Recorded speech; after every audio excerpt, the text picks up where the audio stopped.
late and Whang. I need a little bit of a Whang chug. Okay, that's better.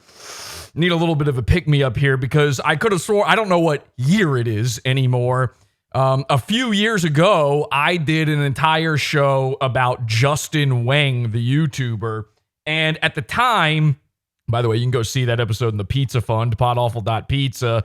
It's a great episode. At the time, though, it was incredibly, this was a controversial move. This was a tough one to pull off because not only does Justin Whang somehow have a lot of fans, and I'll never fully understand how that is, he also, he's got a lot of people that he's friends with in the YouTube creator space kind of area. So making fun of a guy like that, that's basically the death knell for you. You're not going to be a popular guy. You have to glad hand with all these people. And you guys know me, I hate that shit. I'm never, ever going to cloud chase. I'm never, ever going to be friendly toward people just because it might get me somewhere. Almost certainly the only people I'll ever be friendly toward are the people who have no followers at all anyway. You know, I'm friends with a guy called MK Ultra Money, James, and he's got me in this group DM, right? And there's all these fairly well-known people in there. There's some nobodies in there too. But, there's Charles Carroll from MDE is in there, and a guy called The Kino Corner. If you've ever seen his YouTube videos, they're pretty popular. And Brittany Venti is in. All these people are in there. One of the people that's in there is Justin Whang. Okay? So I thought after, I've done 3 or 4 episodes, either sort of 100% related to him or relating back to him, and I thought it was kind of over. I see him in this group DM, and I started thinking, I'm like, maybe a little Whang is back on the menu, boys. I actually messaged him in the group DM. I said, please stop retweeting wrestling shit. And he responded, never. And then 2 people liked that. Now, I should have instantly blocked those 2 people liking that because I am a grown man. And somebody on Twitter said this. I thought this was a beautiful thing. I think they were saying this in relation to Mersh. They were saying that wrestling is the white man's version of anime. Okay? And that is so fucking true. I ain't into anime, and I ain't into wrestling. Justin Whang, I followed him on Twitter because he's a goon, and he's constantly retweeting wrestling. The guy loves, wrestling, part of the thing that makes wrestling so gay, beyond the fact that it's look at the big muscle men touch each other, part of what makes it so gay is that it is a soap opera. Now, this is not a new idea, but I guess what Justin gets out of it is he loves drama, okay? So he's never going to stop retweeting wrestling stuff because he's into drama. Suddenly, out of nowhere, right when I'm thinking, hang on a second, are we back? Are we back with is Justin Whang about to get some? I'm thinking, you know what? No, I'm not going to rock the boat. I'm in this group DM. I know my friend James is friends with Justin. I'm not going to rock the boat. Now, on another tale, another thing that happens to me on Twitter, and I've talked about this very recently, I get these people messaging me every once in a while. They tweet to me, and I call them time travelers, okay? Because what they do is they go, they find PodAwful again for the first time in years, and they go, PodAwful, aren't you that guy that's friends with MADDOX? And of course, my reaction every single time is, what year is it? Boom, boom, boom, boom, boom. I assume a lot of these guys, what they did is in 2016, they were listening to The Dick Show, Dick Masterson's podcast. They, of course, fell into a coma from lack of comedy. And then they woke up again in the year of our Lord 2023, and they find me and they think everything's just the same. They think nothing's happened in between. Now, obviously, at a certain point, I made Maddox a goon. I got to explain to these guys all the time. The first thing they tell me is, you're friends with Maddox. I go, what are you talking about? Oh my gosh, it's John Titor. Tell me what you've learned from your travels. Then I realized that doesn't make any sense. He was from the future. These people are from the past. And I go, How come we never figured out time travel again? It's just you? So then I say, I'm not friends with MADDOX. I haven't talked to MADDOX in fucking 5 years or so. It's been a long time, 4 or 5 years. And then they go, well, then how come you were part of his Lolsuit? And then I have to go through the whole rigmarole, which, you know, I go, well, you know, I had some good reasons. I had my reasons, but my reasons had nothing to do with Dick Masterson. They all had to do with this guy called Asterius. It's this whole fucking thing I don't want to go down. It's this rabbit hole that I hate having to venture down. Maybe I made some missteps. Maybe that's on me. But out of nowhere, this psychotic, crazy, I could have never predicted this. This beautiful thing happened just all of a sudden today out of left field. I don't know if you know this. MADDOX doesn't make content anymore. He hasn't in a long, long time. Like every once in a while, just randomly, a video will come out from MADDOX and you go, what the fuck? And then you see his reply and you think everybody hates MADDOX at this point, but they don't. If you look at the comments on his videos, every time it's like, holy shit, I thought you were dead. I've been reading your article since, you know, I was a baby. I've been reading your article since my mom was smoking me inside the womb. Thank you, Mom. And every single time, it's very positive, but he never puts out anything. And this goes to say, like, back when I was still friends with him, I'd always tell him, you should just put out a video. You should just make video, like write articles like you would for your website and then turn those into videos, put them out. You'd be popular. You've got a very large YouTube channel. If you're not posting, those subs start to mean nothing. Well, he never listened to me. This is what I always said. This is why we fell out. Me and MADDOX fell out because I couldn't say this enough. MADDOX is allergic to good ideas. He can't listen to them. That is his absolute biggest flaw. And I know you're thinking, isn't it his bedroom? And I would say, no. And I know you're thinking, isn't it his bald head and the weird splotch on it? And I go, no. And then I know you say, isn't it his being a cuck? And I go, oh, no. And then you go, isn't it? And I go, no, stop. It's the thing I said. Let's not do this forever. MADDOX out of left field posts a video today. I was about to do a whole different episode, and I start watching this video. Now, you're never going to believe this. It's about Whang. I'm literally a week ago thinking, is Whang back on the menu? Who brings Whang back on the menu? Fucking a cuck like MADDOX. Now, I'm going to say it right now. We're going to come out and say it. It's been years. I don't care what the time travelers have to say. I don't care about the coma patients. I'm officially Team MADDOX again. Sorry. I watched this video. Let me read you the tweet here. He says, back in 2017, Justin Whang targeted a panel I was speaking at where he posted the names of the organizers of the event in a group dedicated to harassing people that he was a part of. In response, the group harassed the organizers and I was removed from the event. And I'm reading this, I'm going, this is feeling a little Lolsuity. That's not good. But then I read a quote tweet he made. He quote tweeted himself. This is MADDOX.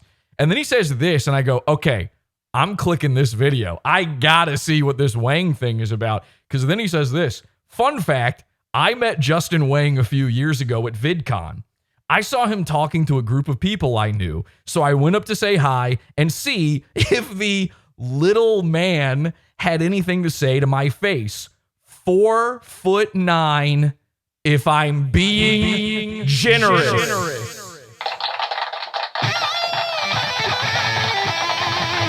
And apparently Whang had nothing to say to MADDOX's face. So there you go. I mean, listen, say what you want about MADDOX. He confronted the guy. He apparently went right up to him, which is a pretty admirable thing. I watched this video, and originally my idea was I'm going to stick this on the end of this episode, okay? Today's episode is going to be a whole different thing, and then we'll just cover it kind of toward the end. And then I'm watching it, and I realize, holy shit, I'm like 11 minutes into this video and there's still 44 minutes to go. This is a long video. Now, I know MADDOX hasn't put anything out in fucking 5 years, but I've never seen a video this long. This is crazy. What's in this video? And what's in this video is going to floor you. Stuck in a rut, you wanna die. PodAwful makes it worse. On government list, they won't leave a fly. PodAwful quench your thirst. The dark future is near. Happy to be here. PodAwful dreams come true. Space on the moon, just laughs at the goons. PodAwful's watching you. It is perfectly normal if you have a cat in heat to take a Q-tip and get your cat on.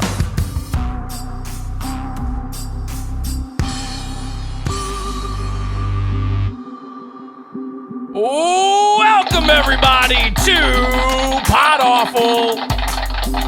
I'm your host, Jesse P.S, and I'm so happy to be here. Thank you so much for joining me here. We got a great one for you. You're really gonna love this show because I'm blown away. I'm blown away. MADDOX is back. Whang is back on the menu, and I know there are people out there. Listen, I said at the beginning of this that covering Whang is a controversial thing, but there's the people like me. They're just sitting there quietly and they're wondering what up.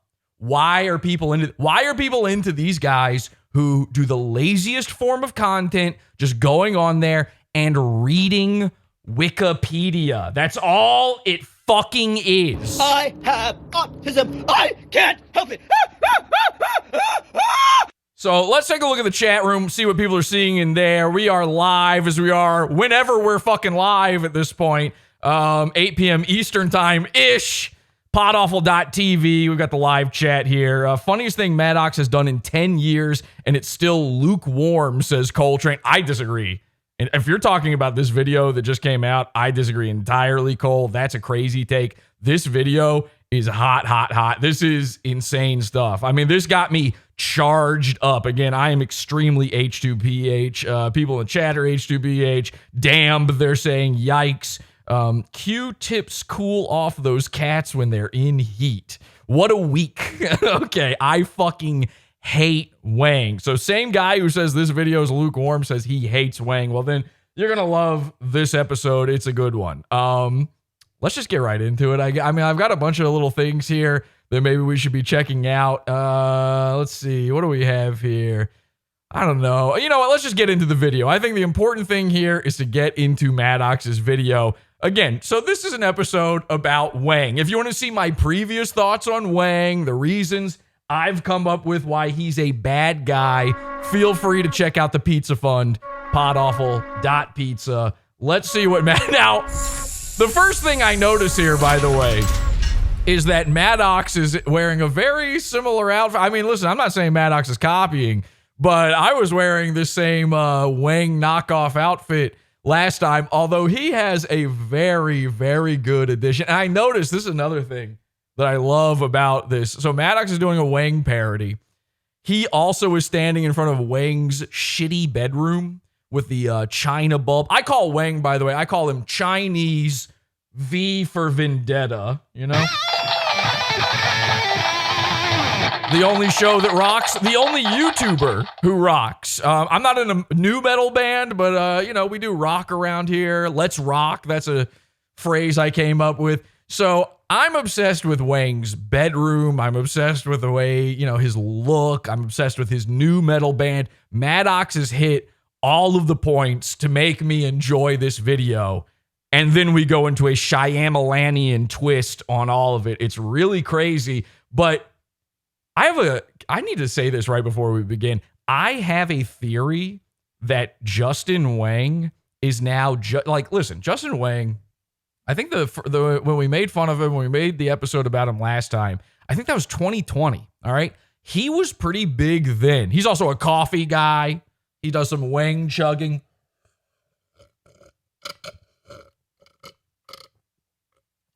Gulp. He does some Whang gulping. We made fun of everything with him, but I was making fun of his bedroom because back then he was very famous, you know, and now he's only more famous. He's like a big YouTuber, and these guys usually make a pretty decent amount of money. And then, but why is he still in his shitty old apartment that he was in from the beginning of his YouTube career? You know what I mean? Like he's still, the place is like a closet. It's tiny. He lives in New York. I used to live in New York. I know what these rooms are like. This is tiny. He can afford better than this. I have a theory. All right, floating it out there. Who knows? Maybe I should just ask him myself. I think he's still renting out this room in this apartment while living in a much better place. He needs to keep this look. Listen, if you shaved Justin Whang's fucking stupid mustache and his hair and everything, you would have no idea who he is, right? If you took him out of this shitty China bulb bedroom, you would have no idea who he is. He needs the bedroom. Like, he might have even bought the entire apartment building just for the shitty bed. He does not sleep in this bed. The bed's always made. Why do you have a bed behind you as a popular YouTuber? That's something for your first 4,000 subs. At 4,000 subs, you graduate from seeing your bed. Now, what I would have liked from MADDOX is if he had photoshopped Whang's bedroom to have the slime sheets on the bed. Maybe if somebody, I'm sure some dickheads are already at work on this.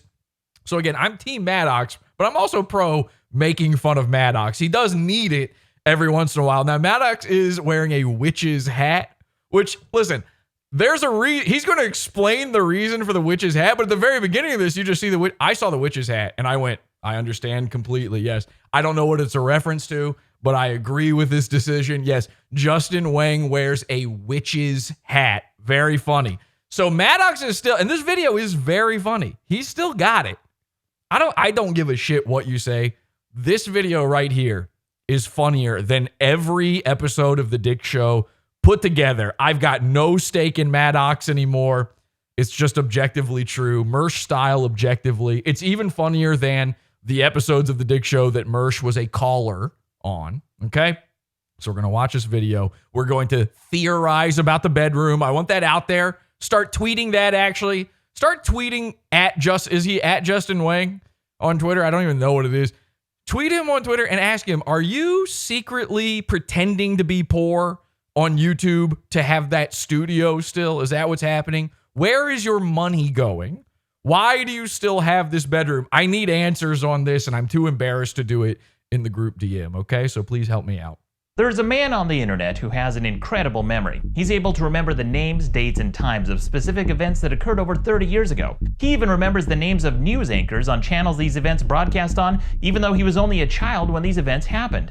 He's also an incredible jumper who's able to jump on any bandwagon, no matter how small it is. But unfortunately, there's a dark side to this person. He's addicted to drama. He spreads rumors about people he doesn't know with facts he doesn't have. He does this in a secret bid to silence and deplatform people he doesn't like. For the first time ever, I'm about to expose who this person is and what he's been up to in the dark underbelly of the internet. Welcome to a very special Tales from the Internet. Welcome to the... Okay, so there you go. So there's the nice big intro. Now, I'm not going to play this whole thing, but I do need to play a lot of it. I do want you guys to go watch this video. So there's a section of this that I'm going to skip entirely that's very, very funny, okay? But listen, MADDOX is about to make the point. He's going to make the points, all the same points that I've made about Justin Whang, about Mr. Medicare. Sorry. Oops. Old Jesse Clout Chaser calling out the most popular people on the fucking internet. All of these people who just read Wikipedia to you. That's all it is. Or they're reading a Vice article, or they're reading a HuffPo article, and then they're pretending it's their content. All of these people, he's going to call them all out.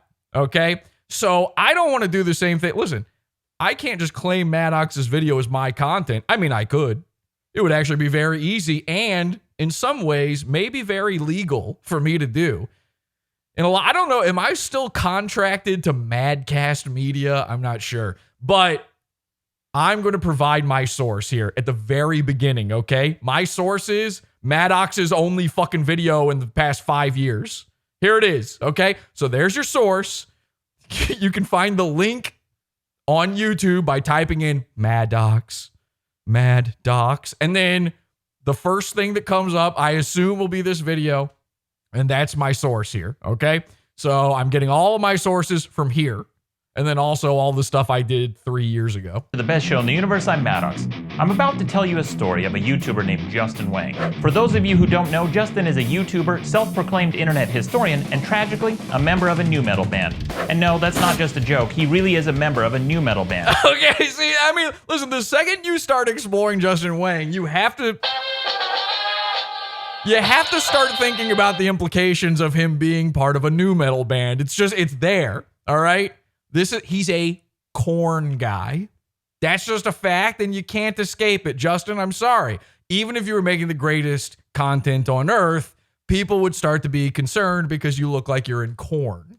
Nu metal, also known as not metal, is the soundtrack of being grounded for not eating your vegetables. It's all the things you like from rap and all the things you like from metal left on the cutting room floor, so all you have left is crap. It's one of the only genres of music where the Wikipedia entry has an entire section dedicated to nu metal bands who insist they're not nu metal, including Linkin Park, Limp Bizkit, and Staind. In an Artist Direct interview, the vocalist for Staind said, "If we get called a nu metal band one more time, I don't even know what I'm gonna do." Staind's Wikipedia page calls them a nu metal band. Yeah, somebody in chat even predicted MADDOX's joke, so they said, so not metal. Got it, yeah. Of Rage Against the Machine publicly apologized for Limp Bizkit, saying, "I feel really bad that we inspired such bullshit." And Dave Mustaine of Megadeth said in an interview that he'd rather have his eyelids pulled out than listen to nu metal. But now, I'm gonna be honest with you. This goes really, really deep into the nu metal talk, okay? I'm gonna skip ahead a little bit here. And again, I want you to go watch the full video. The band is called Jinx, and no, that's not named after the blackface Pokemon or the children's game. Jinx, you want me a soda? In an interview So he's still talking about his corn band, Jinx. with the lead singer of Justin's band, the inspiration for the name came from his interest in witchcraft, and because he thinks that he has bad luck. Wow, that's pretty metal, I guess, because when I think of metal, I think of teenage girls casting What the fuck? Metal Jess? How did she get here? spells on each other. How much did he have to pay Metal Jess to be in this video? No wonder this video took so long to come out. Pretty metal, I guess, because when I think of metal, I think of teenage girls casting spells on each other. You're a witch! Yes, a band composed of a bunch of guys in their 30s took the concept of a jinx pretty seriously. This was literally the plot of an episode of How I Met Your Mother. Jinx! Okay, we're pretty deep into the nu metal stuff, so let's just skip. And I want you to see, it's funny. The nu metal stuff is funny. It's just not the point, you know? So I want MADDOX to be funny. I want you to see the funny, but let's skip ahead. We gotta be past the nu metal part now. Fans. Personally, when my band plays, I don't want them to come out to a show unless they're actually into the music. You gotta keep fucking working on it and not putting so much pressure on them to support you. Okay, listen.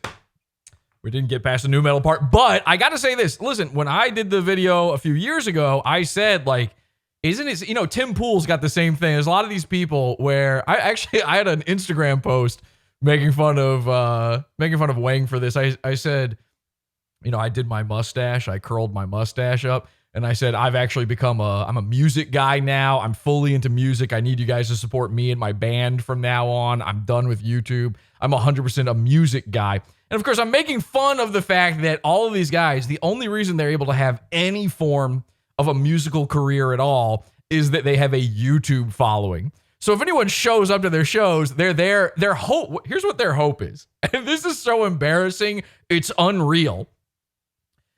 If you are into Tim Pool and you show up to a Tim Pool band concert, what you're really hoping happens is you'll stand there and they'll play a song and then Tim Pool will be like, Trump, am I right? Hey, everybody, welcome. Hey, everyone, welcome. It's Tim Pool. We're doing Timcast. Ladies and gentlemen, please welcome out to the stage Alex Stein and Kanye. And then you go, oh, Kanye.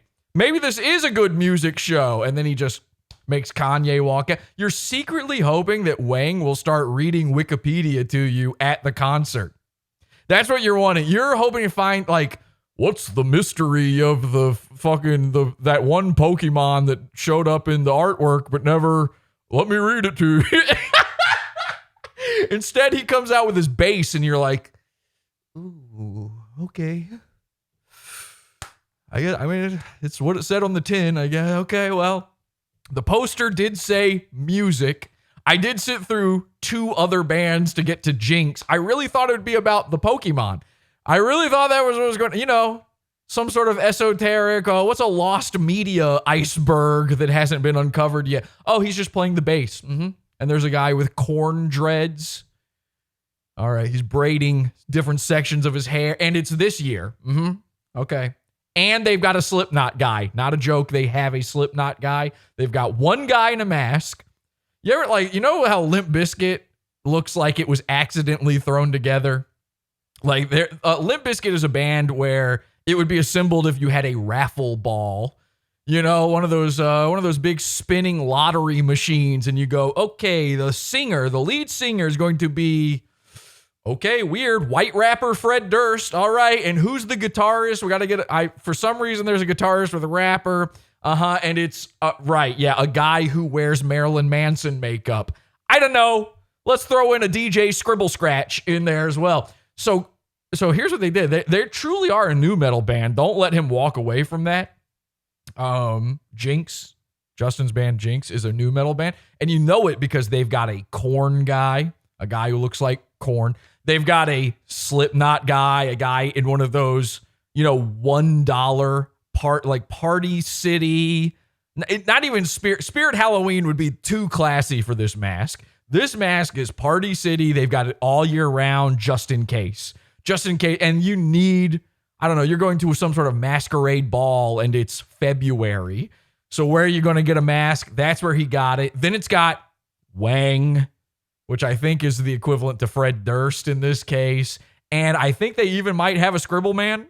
There might be a Scribbler in there. I don't know. So here's what I like. This clip, even though we're still in the new metal section, Justin is kind of being fair about his YouTube fame. Fans. Personally, when my band plays, I don't want them to come out to a show unless they're actually into the music. You gotta keep fucking working on it and not putting so much pressure on them to support you. But because That is incredibly noble. I'm a killer gorilla. I love it. That is a beautiful, listen, he's right, and at least he owns up to that. At least he knows that you shouldn't just bank on the YouTube career to get people out there. So good on Justin. Justin is a giant hypocrite, he also says things like this. Come see me on fucking tour, you fucking assholes.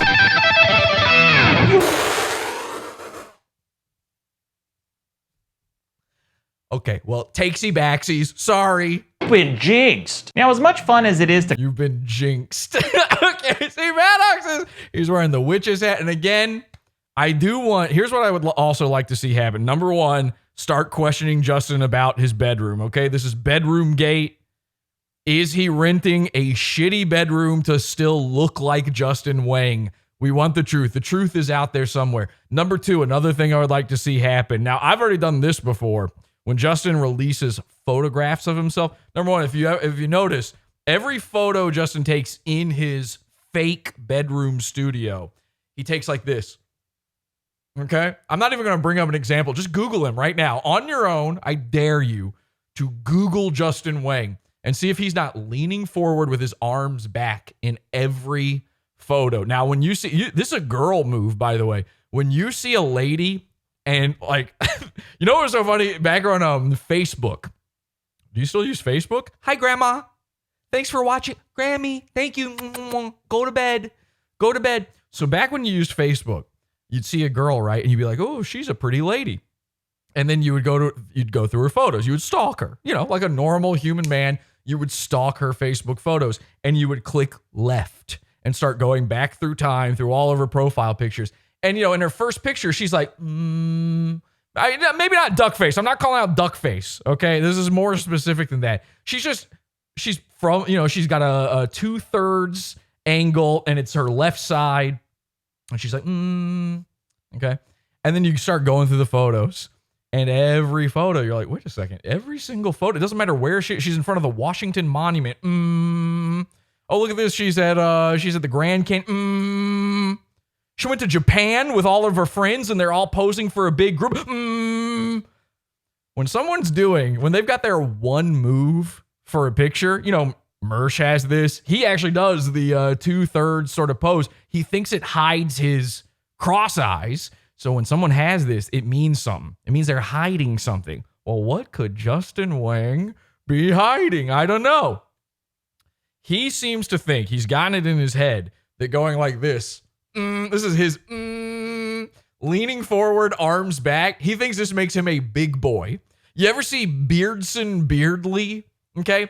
Every photo he takes, especially when he's out with the other groypers and stuff, he stands with his head all the way back like this. He thinks it's making him taller. He's like, He thinks it's making him taller. So this is Justin Whang's version of that. He's like this. Every photo, every single one. Tell me I'm wrong. Tell me I'm lying, chat. Whang sucking, hiding the no, he's not hiding. You can't hide the Asian. Chinese V for Vendetta. You think he's hiding the Asian is a boon for him. Could be studio replica of his shitty bedroom. Yeah, I thought that before, but I've seen it from multiple angles, so I don't think. At first, I thought, like, is he in a green screen situation? What's going on? I don't think so. Long-haired hipster Asian is a category. That's true, yeah. Okay, so, yeah, he's like, So here's what I would like. Every once in a while, though, if you go to Twitter, like, Justin's unofficial, his, like, you know, he thinks those photos are his official brand photos, his YouTube photos, right? But then on Twitter, every once in a while, he'll be out with the bros. He'll be near a pool or something. Or he'll be on a road trip and he'll take a photo of himself. I know I found a picture. Oh man. Can somebody, if somebody can find this picture and get it into the Whang forum post or just send it, DM it to me or something, I would love this. Do you remember, or do I have this already? Maybe we posted this. Shit, no, it's not in there. If you can find that fucking picture he took where he's standing by a pool and he's wearing these like sweatpants, he stretched it. He tried to make himself look taller. Why did he do that? Because the last time he posted a full body photo of himself, PodAwful took the picture. He was holding a cup and I stacked the cup up. I photoshopped the cup so you could see how many cups tall he's only 3 apples high. So he doesn't want people doing that anymore. So he stretched the photo to make himself look taller. Here's the new move. Okay, we took the stretched photo and we stretched it even more to make it even more obvious how stupid he looks stretching himself like that. That's not the move. Forget the height, okay? We get it. He's short. Very funny. Actually, don't forget that. It is very funny. Never let that go. The new move, and this is all thanks to MADDOX, so MADDOX wins here.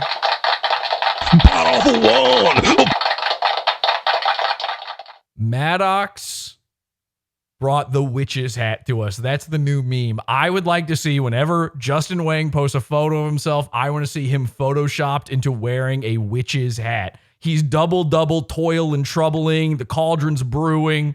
He's eating. Listen, he looks like, I don't know what kind of Asian he is, but I bet someone in his family's eaten the eye of Newt before.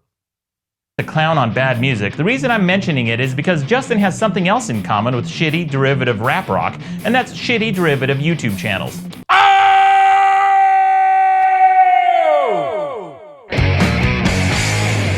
Justin is better known for his YouTube series called Tales from the Internet, where he chronicles famous people and events like he's some sort of historian of the internet, or internet historian, if you will, despite the fact that other channels were already doing the same thing. But more on that later.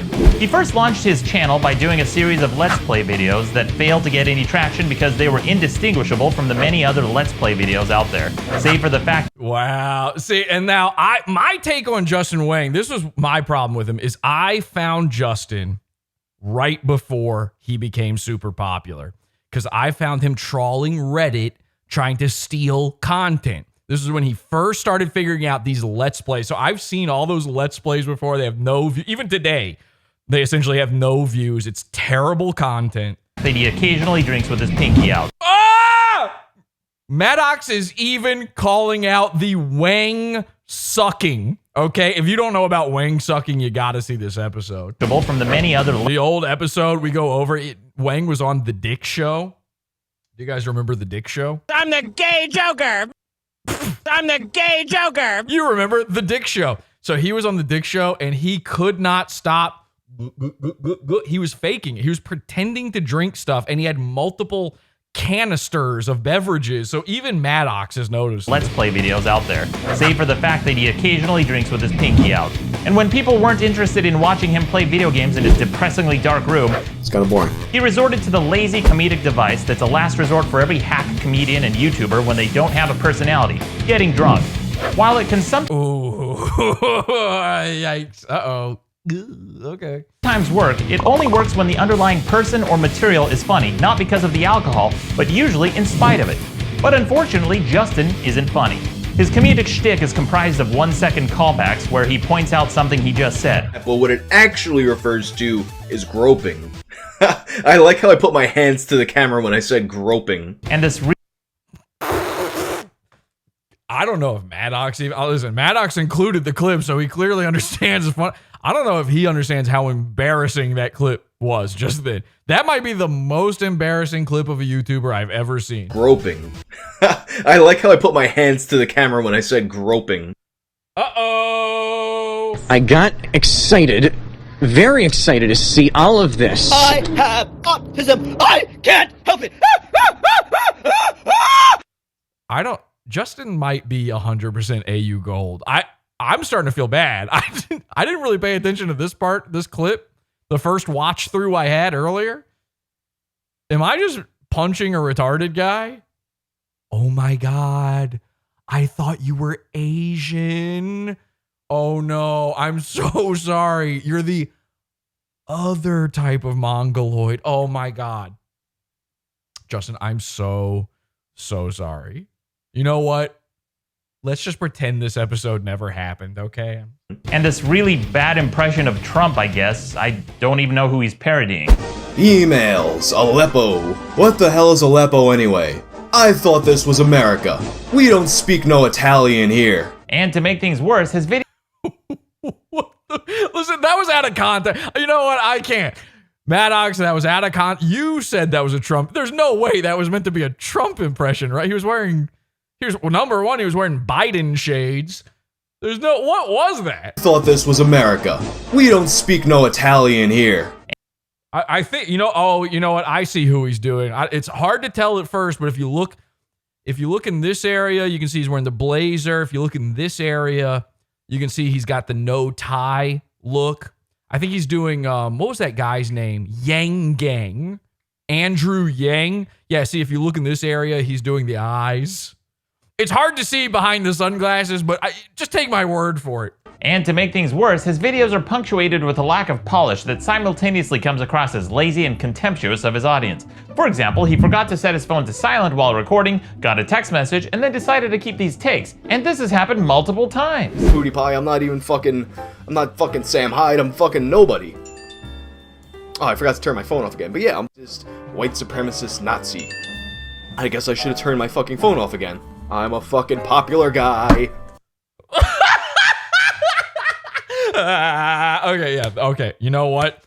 I didn't see it before. I don't know how I missed this. I'm usually pretty fucking on the ball when it comes to AU, but Justin is autistic. Maybe this was a mistake. MADDOX. Whew, boy, a 55-minute long video making fun of a disabled guy. I don't know, but I don't know if this is the comeback you want to do. This is bad, Matt. You know, I wouldn't want to make fun of a guy. Let me just get that. Yeah, I mean, it seems like the wrong idea. Me personally, I wouldn't do that. Not to a beautiful, strong. I mean, listen, look at all he's accomplished. Look at all he's overcome to get to where no wonder he stays in that one bedroom, though. It might be a group home of some type. I think he did say his room. Now, listen, with the, I actually like that MADDOX posts the, points out the, fuck, this mustache fucking sucks. I hate having this stupid curled up mustache. I can feel it touching my lips like Mersh's tendrils. Ugh. Blech. Blech. Okay. I like that MADDOX points out the phone thing because he leaves it. He's right. Why wouldn't you just, every other YouTuber would just edit that out and retake. He's sitting there. He knows he can edit this. He doesn't do it. Why doesn't he do it? Because it's a fake, like, oh, I'm just like you. It's like a personable thing. Oh, man, I get my phone. Oh, silly me. I'm just a regular guy. Here's an image of me stretched 200%. Is this Asian stretching? I guess I should have turned my fucking phone off again. I'm a fucking popular guy. But then he says that. Ah. Whoa, I'll take Paul Lind for center square. You know, it's awesome. And then there is this video where he constantly cracks himself up while mispronouncing Spanish words, but he decided to include this nauseating take where he starts wheezing and people in chat are saying, chirp alert. Chirp alert! Coughing on camera. I've sped up some of the laughing to make it slightly less unbearable. ¿Puedes hablar conmigo?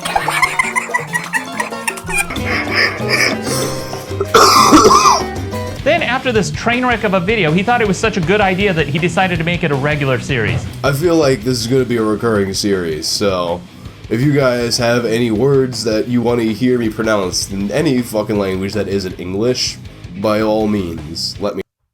This is like watching a I mean, he even sounds like Rufio in this. This is like, this must be one of his early videos. He doesn't have all the lights and everything. It looks like he actually still sleeps and comes in that bed. So this is what you're looking at here is early YouTube. Like, you haven't figured out your fucking thing yet. And the sick thing is, here's what every guy who their only aspiration is to be a YouTube guy. It's not to make this. It's not to make that. You know, his aspiration is to be in a band, by the way. His aspiration is to be in Korn. Okay? And that's just not going to happen. That would be bizarre if suddenly he was in Korn. I think that's more up for me to decide, though. I have been called Jonathan Davis enough times that I think I could. I wonder if I could fool Whang into thinking I'm really, hey, I shoot a video, you know, I've got all this stupid shit off, and I'm like, hey, Justin, it's me, Jonathan Korn Davis. Everybody calls me Korn. Listen, man. We saw your YouTube videos. We like the way you read Wikipedia. You're in. You're part of the band now. We're kicking whoever Peanut, two-step. I don't know what the guys in the band. I don't remember the other guys. We actually replaced the other guys a while ago, but we're replacing them again. You're our new bass player. The problem with YouTube guys is when you're a YouTube guy is your passion is to get numbers on YouTube, right? You just want to have subscribers. So what do? Anything. What do you like? What do you like? Tell me what you like. Give me what you like, okay? And then I'll do it. You want to see more of this? I'll do more of this. And then the second one thing hits, the smart ones, even though this is bad, they are the smart ones for doing this. The smart ones just keep doing that same shit over and over and over. So how did Whang do it?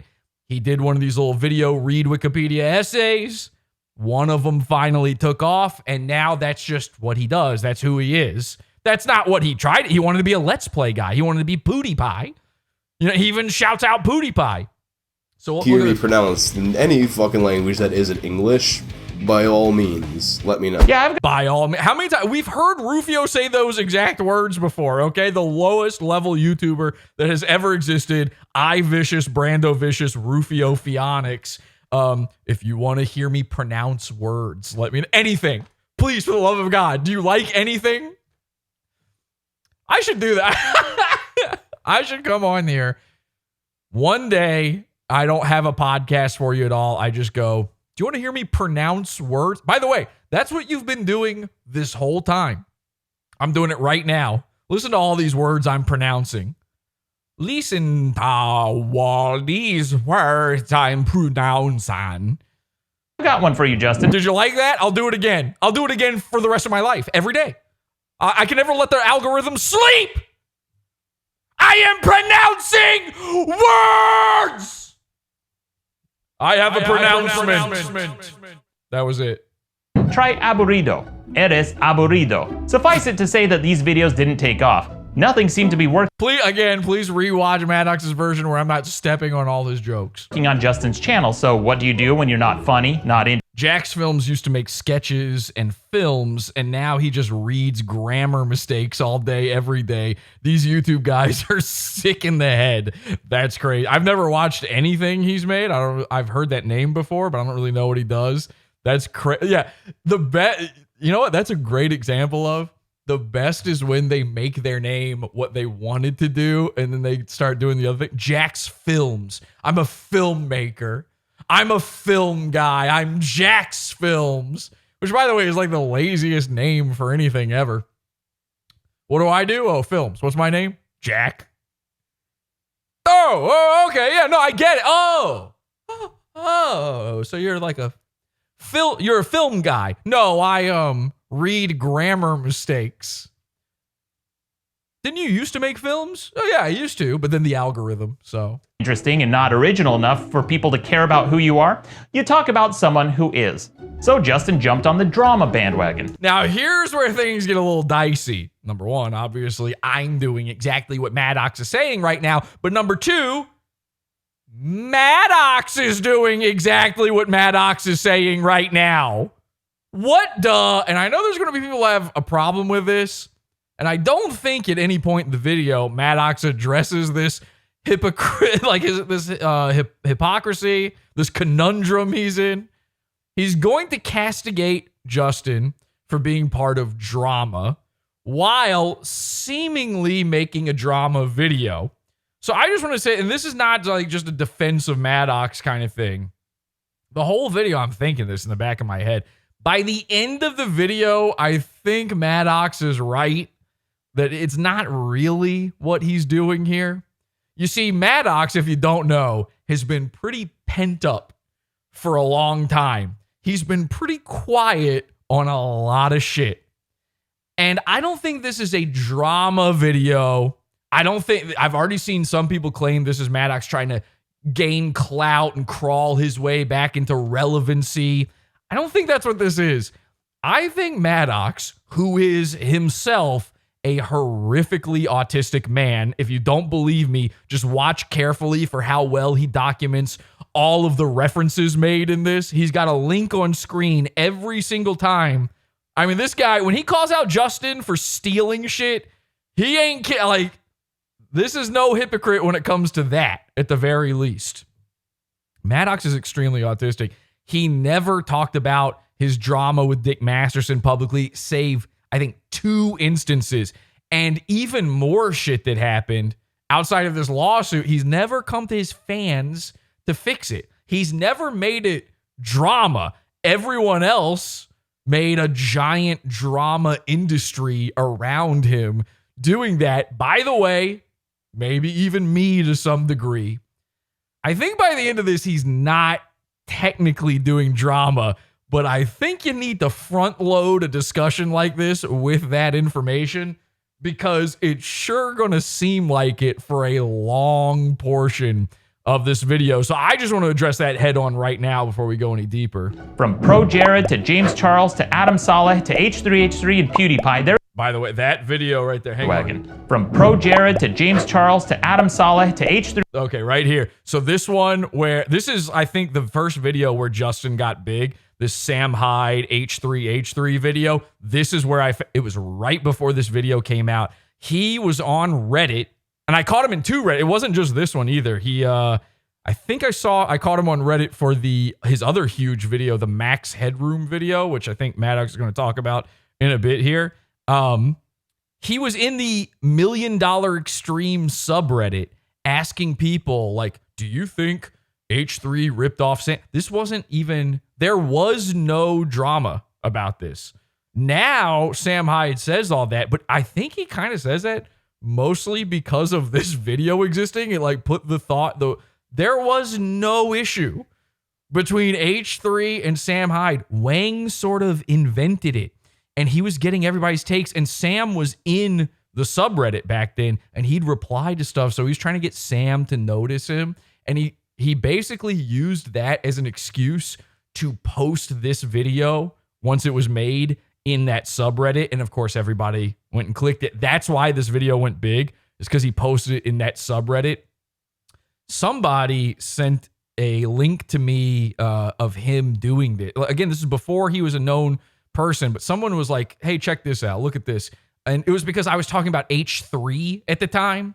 You know, I covered H3 back long ago. I said H3's content is also, I hated H3 way before just about anybody. And so they wanted me to see it because of that. They're like, there's some drama building with this H3 thing.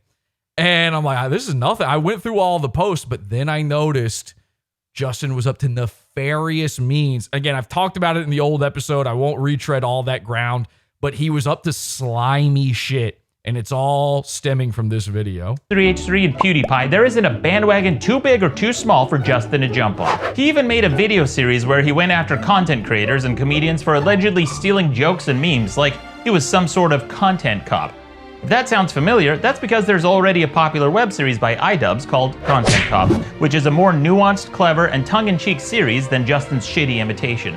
But that's not where the similarities end, because Justin even shamelessly called his video Meme Police.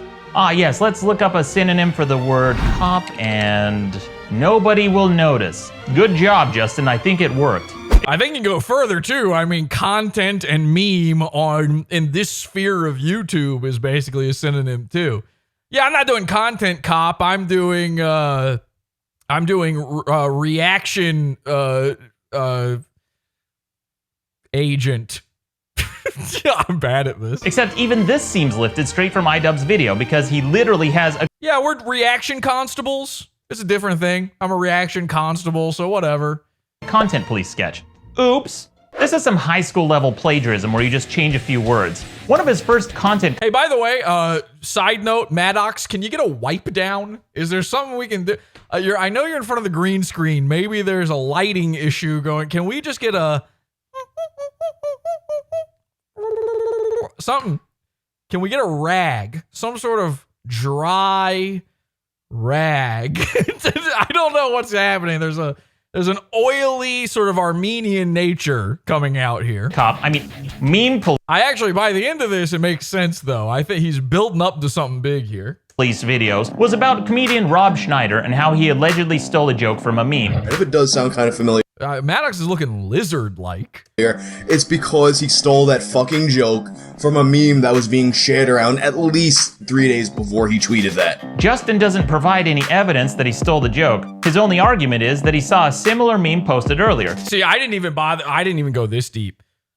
Like, I never accused him of stealing shit, which is ironic because of his first big video, but I couldn't even look. I couldn't sit through his shit long enough to fucking even figure out if he was stealing anything. So it's interesting to me that, by the way, this video is called, Is Justin Whang a Plagiarist and a Hack or Just a Plagiarist? Which is actually, I think I would have gone the other way with that. Is Justin Whang a hack and a plagiarist or just a hack? But that's just me. Because I think he's definitely a hack. I don't know if this is plagiarism, but we'll hear Maddox out. So he concluded that Rob Schneider must have seen the same meme that Justin saw and therefore stole the joke. Oh, here's something interesting. Jacob's Family Computer in chat says, happy to be here. Biased opinion because I like Whang, but a lot of us liked Content Cop and wish that there was more of them, and nobody wants to touch it because it was Ian's thing, but Ian is dead. I hear you, except for the part where I think Maddox already illustrated this in the video. There's already, even before Whang started doing it, 500 copycat Content Cop things. And more importantly, Content Cop wasn't really all that, or it's really just a reaction with sketches around it, which was already the main form of YouTube. That was the top form of YouTube content in 2014 and 15. I hear you. You like that kind of stuff. I don't get it, and I never have. And I certainly don't think Whang... I don't really think Whang is that. I mean, like, I get that he stole the basic concept and essentially the name, but I don't think... He wasn't putting on the cop uniform and doing the sketches and that shit, right? It was way lazier than that, which I think is what Maddox's problem really is. He's not calling out all of the other guys that also did Content Cop. He's calling out the laziest guy who did it, which is always the worst. You know, eventually someone comes up with something that is a format. And unfortunately for everyone, or fortunately, depending on how you want to look at it, formats cannot be copyrighted. You can't copyright a format. That's actually a good thing. It means you get variation. It means you get new shit. It means you get more of what you like what Jacob was saying. But somebody is bound to hit on something that's basically a new thing. Everything comes from everything else. Everything's inspired to some degree. But, you know, at a certain point, we all go, oh, yeah, that thing. That's a thing now. We've even got a name for that thing. So a format is kind of up for grabs. I don't really have a problem with a guy doing a form. You know, it'd be like the first guy who did a podcast going, Jesse, you can't do this. You can't talk into this microphone. And then I would have to go, but what about radio guys? And then the radio guy, you know, it's fucking turtles all the way down. How likely is it to have happened? Well, it's hard to tell because the original tweet was deleted. But since the possibility exists, that was apparently good enough for Justin to accuse Schneider of joke theft. Jacob is saying, I think he did it as a tribute. I doubt it. I don't know. I bet there was no attribution or anything. People have this idea that just because they saw a joke inside of a picture as a caption, that it's suddenly free reign for them to steal it and passes it off as their own. For him to do this hack bullshit, he needs to be called the fuck out. Justin See, and MADDOX is here to back up his claims. Okay, MADDOX has the AU attention to detail. He's been clipping for years. Wait until you see all this stuff. You might think one thing, give it a second, okay? doesn't give Schneider the benefit of doubt or consider the possibility that two people could have come up with the exact same joke independently. In fact, he feels so strongly about content theft that he's harped on about it in several videos. See, MADDOX isn't actually making this point. He is using Whang's point against Whang. This is a Whang versus Whang. You heard of Dick versus Dick? This is the Asian version. Whang versus Whang. Content theft is fucking horseshit. There's just something about, actual content theft that just triggers the fuck out of me. The point is, like, there's a lot of people, like, I have sometimes jokingly, sometimes not jokingly called out people for stealing goons from me. That's not something you can steal. I don't own a guy just because I'm the first guy to cover him. I've actually seen people very recently in YouTube comments saying, like, you can't copyright covering a thing. Listen, you can't copyright it, but if one guy covers something for long enough and gets so involved with it for long enough that he's like a part of their universe, and you know what I'm saying? Like Rufio, Mersh is a big enough guy that anybody could technically cover him, but you couldn't do it without me being involved. You see what I'm saying? So I think it's one of those kinds of things. It's like, yeah, you don't own the format, even if you came up with a format. You don't own the format, but you kind of do. Like, I don't know. The internet's very finicky about shit like this, too. The sickest part of the internet is, all of these things are cults of personality. So it all rides on how much and how many people like you. How many people like you and how much do they like you? And depending on the answer to that, that will answer whether or not the internet thinks you own a thing, whether or not other people are stealing from you or not. And that's it. That's all it takes. Whang is well liked enough that some of you, even in this chat, are sitting there going, I don't know. Seems finicky. Doesn't matter. Forget the finer details here of what MADDOX is saying, like this, especially this plagiarism part.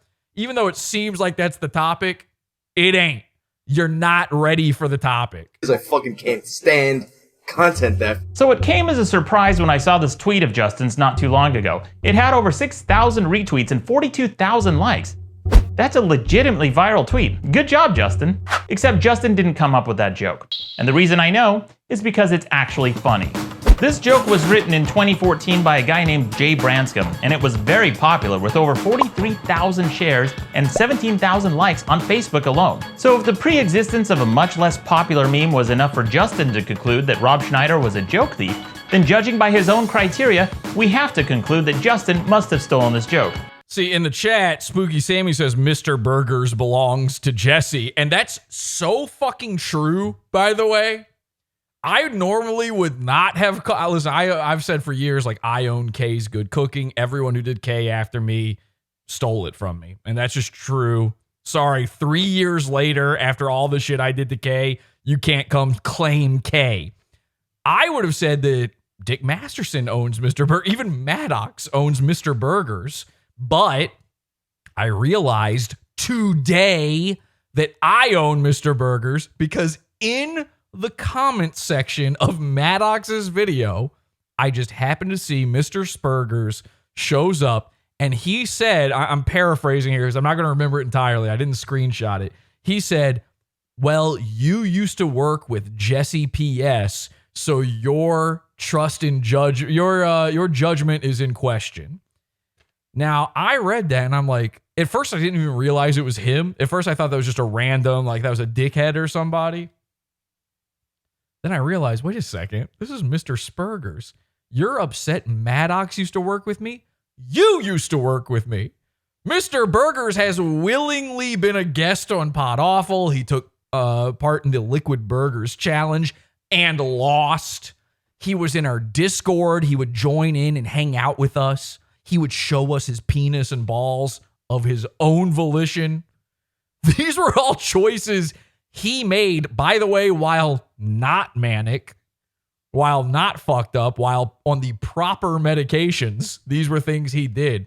So I replied to him with just that information. I said, you used to work with me. And I realized, like, you know what? You know, he's mad. He's mad in reply saying, I didn't work with you. Do I have a Mr. Burgers drop? Let's see. That was a fragment of hamburger burger skin. Pepsi, but it's actually Sherry Pepsi. Look at Burger Challenge. Look at Burger Challenge. Get raped vinegar, hater. I said vinegar, not vinegar. I am the FBI. You will all die. Fuck you. Fuck you. Fuck you. Fuck you. Ah! Ah! So that's the reply I got in MADDOX's comments. And I realized, like, no, he hasn't worked with me. I own him. Spooky Sammy's right. Mr. Burgers is a form of content that I own. I don't own Justin Whang. MADDOX can cover Justin Whang. We've covered him, but I don't own him. I own Mr. Burgers. You see, there's a big difference. Now, with this meme shit, this is where it's all fucking murky. And this is why I've never really liked memes and stuff, and I've kind of acquiesced to them over the years because I realized, well, if you tell everyone you hate memes, then they're never going to meme you. You kind of want to be memed, but I don't want to be involved with memes. You know what I'm saying? So I've kind of let it go over the years, my hatred to memes, just for that reason. But still, you might be thinking, well, maybe he didn't see it. Maybe we should give him the benefit of doubt. Most people think no one owns a meme, though. I'll tell you what, I make a meme, I own it. I watermark. I don't give a shit. I don't care about Teddy fees. I'm watermarking memes. Do you know how many times I've seen my seasoning salt on a smoke detector joke out in the wild now? This shows up on 4chan every day. Okay, I invented a viral meme. If you see someone pouring seasoned salt onto a smoke detector, making fun of a certain racial minority for some reason, who knows why, that was me. And what did I do? I hid PodAwful on the seasoning salt. You'll see PodAwful. Why did I do that? Because I'm never going to get credit for it. No one would believe I did it at this point. I tweeted it out. My Twitter account gets taken down. No one's going to believe it was me. You know? I like to own shit. I'm against this kind of stuff. I'm pretty for the copyrighted stuff, but at the same time, like, you know, fair use. I couldn't do my job without fair use. It's murky. It's real murky territory, especially with the memes. It can be very murky. So I know there are people who are not going to like this segment.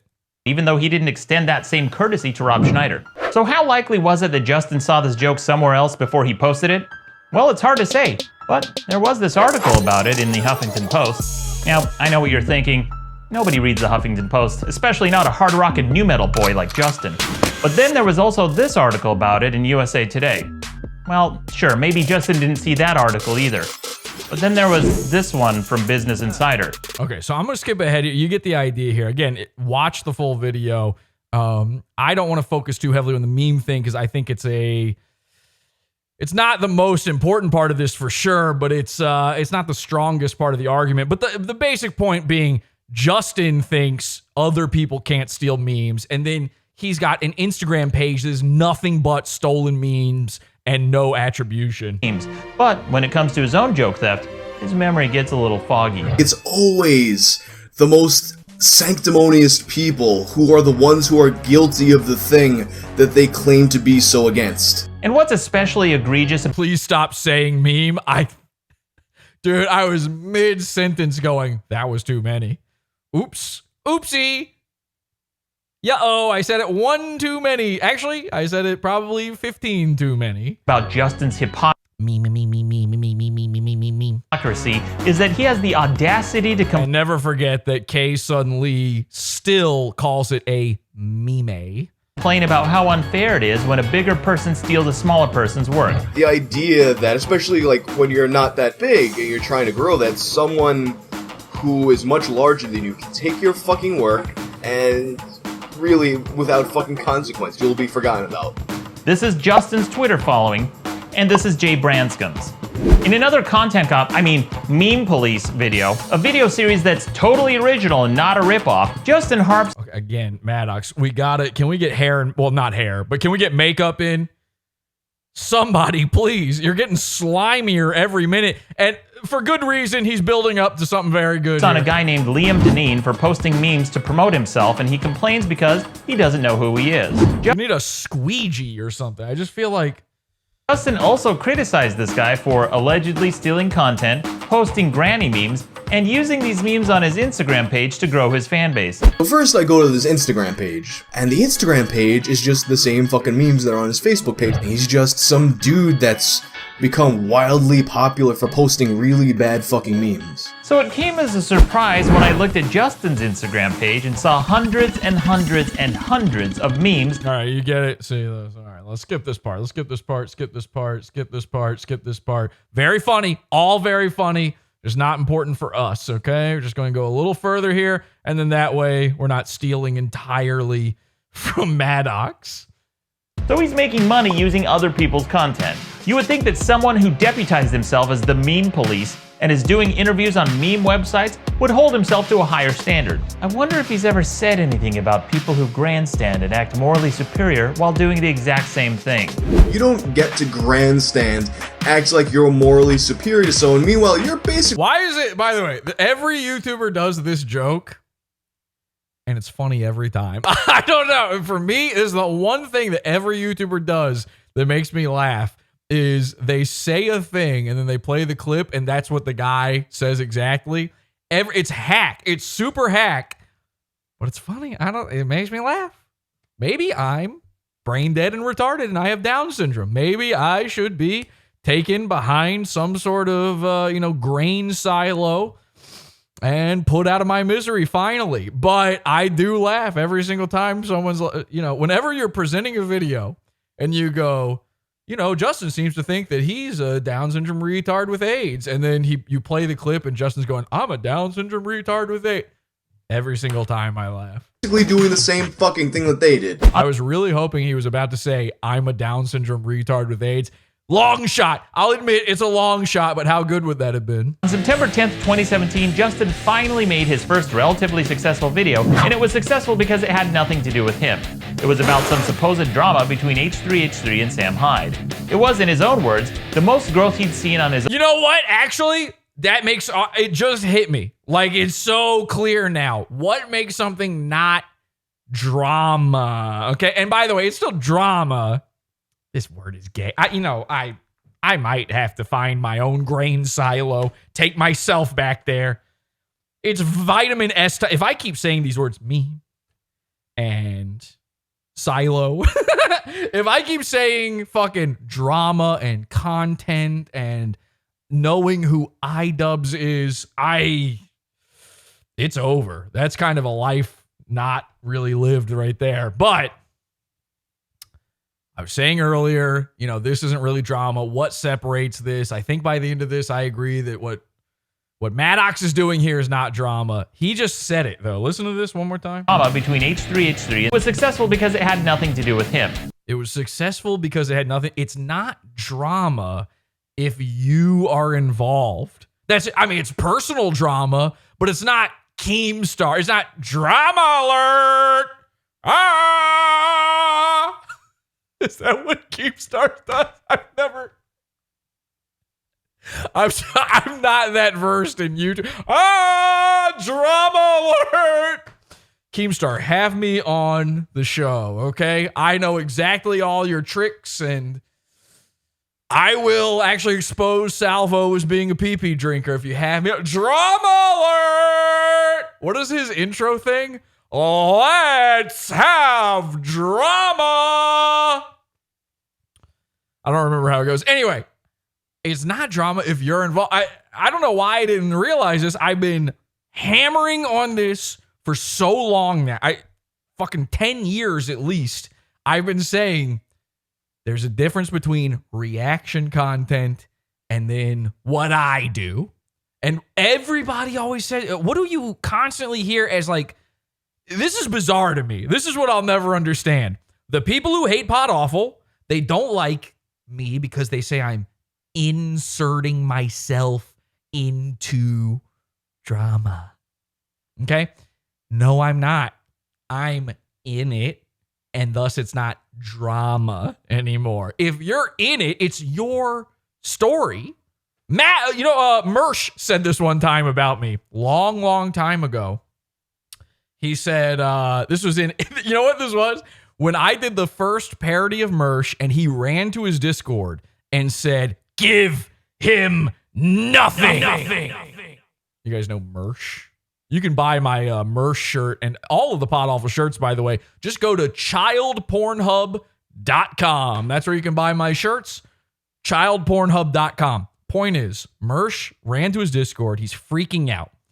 PodAwful's made fun of him. It's the worst thing that could possibly happen. Once PodAwful makes fun of you, your life is over, okay? Unless PodAwful chooses, it's over. So what does he say to them? This is one of the things he says. He goes, you ever notice how Jesse doesn't have any, personal stories? Now, keep in mind, when I was on Revenge of the Sis, they were asking me about my stories, and I was telling them. They asked me about me being arrested and investigated by the Secret Service and getting banned from. Those are my personal stories. They're the ones you asked, but sure, yeah, I've got no personal stories. I think for me, I know it sounds like drama to you, but for me, it was very personal when I got arrested by my boss, when my boss had me falsely arrested. That was a very personal story for me. But his whole point was, Jesse's got no stories. He's got no friend. He's never talking about his friend. What if I came on here one day and I was like, okay, everybody, welcome to the show. Hey, the other day, I actually had a pretty pleasant cookout. Invited a couple of the buds over, and, we had some brewskis. And then we played Ookie Cookie. Okay, and I guess that would be a story. I can't even fake a bad story. We played Ookie Cookie, and I won. And I'm not going to tell you which version I think is winning. But I think you know. So, Mersh thinks that having a story, Mersh thinks that a life is, I have a cat. And I tell you about my cat. And for everyone else on the internet, we go, that's a woman's diary. And somehow this is a cross-eyed man with a Norwood who is hurtling toward 40 forever in front of us. I think it's a personal story. It's not drama. It's a personal story. So MADDOX is right. If it's about you, it's not drama. Hello, drama alert!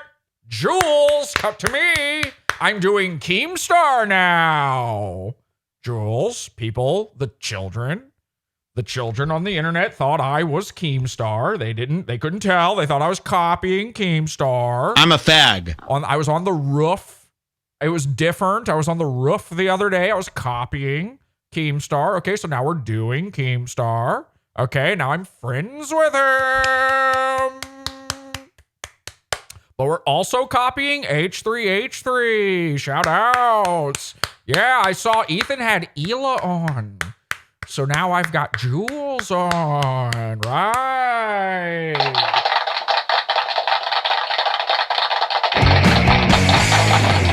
But Opie and Anthony said having a girl on is a hole. That's a hole. So you're not allowed to be on camera. Shout outs. Shout outs. But Howard Stern has Robin, so you're over there in a booth. You're my Robin, you're my Robin, you're my Ela, you're my hole, and not the one that has to cover my diaper. Okay, bit of a tangent. Drama! So, yeah, very funny. Whang, it was a popular video because it wasn't about him, and that's what makes it drama. Now, I know what you're thinking. How is this video about Whang? What does this have to do with MADDOX? Just wait! It was about some supposed drama between H3H3 and Sam Hyde. It was, in his own words, the most growth he'd seen on his own channel in a single month. That shit was amazing for my channel. This is probably the most growth I've ever had in a single fucking month. Oh, you do not want to see Whang growth. But the problem with drama is that once you get a taste of that sweet drama... Everybody Whang chug tonight. Everybody Krang tongue tonight. Drama juice, it becomes addictive. Oh yeah, you hear that? But the problem with drama is that once you get a taste of that sweet drama juice, it becomes addictive. You either have to keep finding drama or making it to feed the content beast. As soon as someone draws a little blood, all the rats come out, and it's fucking disgusting because all these fucking people are grasping at straws, but don't take my word for it. Hell yeah, MADDOX. Those are literally Justin's words. As soon as someone draws a little bit of blood, all the rats come out. We all need that sweet drama juice to drive our channels. Every time, man, I swear to God, every time. I get a kick out of it. The drama juice. We also need, okay, so now we're going to be putting witches' hats on Justin. We're going to be stretching him and shrinking him. What else are we going to, we're going to start taking pictures of ourselves going, and we're going to be saying drama juice to him. Every time, listen, every time he retweets, I don't know if you know this, when someone retweets something on Twitter and you reply to their retweet, they get tagged in it. A lot of people don't know that. So you tag the person who tweeted originally and you tag the retweeter. Every single time Whang retweets wrestling, just type drama juice. Drama juice, okay? We're doing drama juice posting, we're doing Krang posting, we're doing witch's hat posting. I could see why the drama juice is so fucking addictive, but it's fucking disgusting. It's fucking disgusting because all these fucking people now, they're grasping at straws. You're talking about yourself. You're talking about yourself, you astounding hypocrite.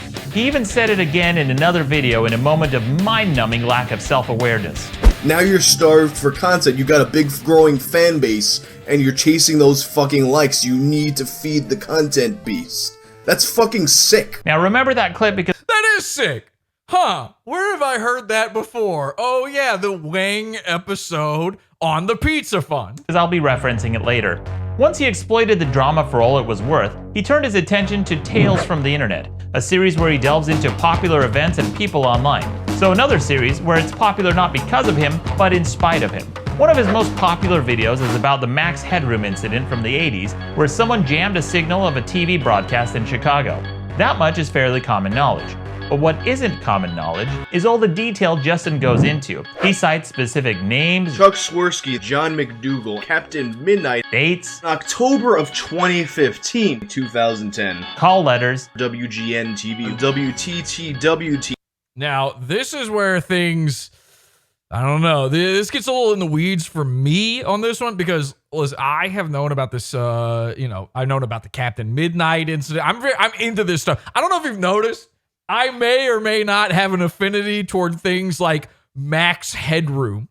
I may be aware of pop cultural phenomenons involving hacking TV signals and the character of Max Headroom and the, 20 minutes to, I don't know if you've ever heard of the dark future. There may be references in this very show to stuff like that. So MADDOX is about to make the point that, and he kind of said at the beginning that Whang was born only like 3 years before the Max Headroom hacking incident. If you don't know about it, do not go watch Whang's video about it. Just read the Wikipedia article. It's actually better. It's actually more interesting and probably more accurate. I've known about that, and I don't know how I know about that. I just picked up on that stuff through cultural osmosis. I've certainly read the Wikipedia article about it as well, but I've seen a million things about it here and there all over the internet. I could tell you that story. I wouldn't have every date and name and every little thing accurate about it, but I could give you the basic tale of it without looking up anything because I am aware of it. I think that is something you can do. I think MADDOX is not clear enough about his point here, and there's going to be a lot of kids, okay? There's going to be a lot of Whang children where the children who watch Whang, the children who have never heard of anything before they were born, somehow we exist in a reality where all of human knowledge up until this point that wasn't lost, in the world flood or Tartaria or whatever, every single thing ever has been documented and is at the tip of your fingers at any moment ever, wherever you are on Earth. You can instantly find out anything. And somehow, everyone born after 1997 has never heard of anything before 9/11, and maybe not even 9/11. Never forget, they say, except for Tower 7. So, a dancing Israeli? Huh? A dancing Israeli says what? Ooh, almost got ya. Almost. Yeah. Okay.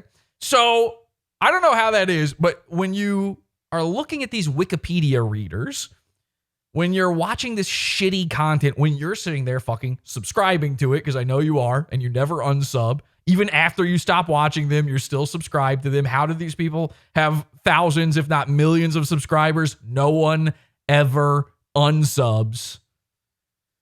When you're sitting there going, who's watching this? Who needs this? Wait a second.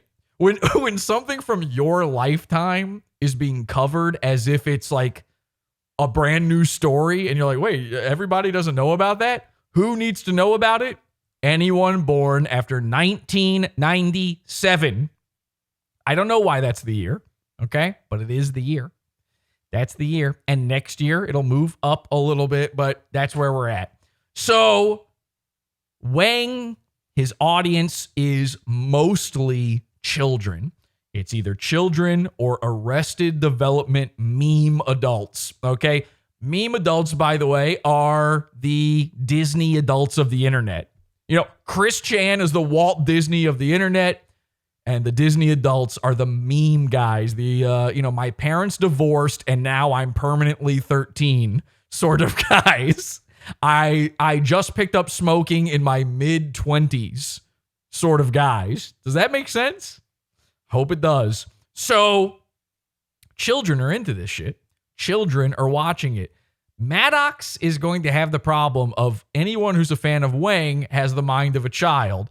And anyone who sees this video and calling out Whang is not going to understand his point that Whang wasn't alive for this. Like, there's no way he remembers this.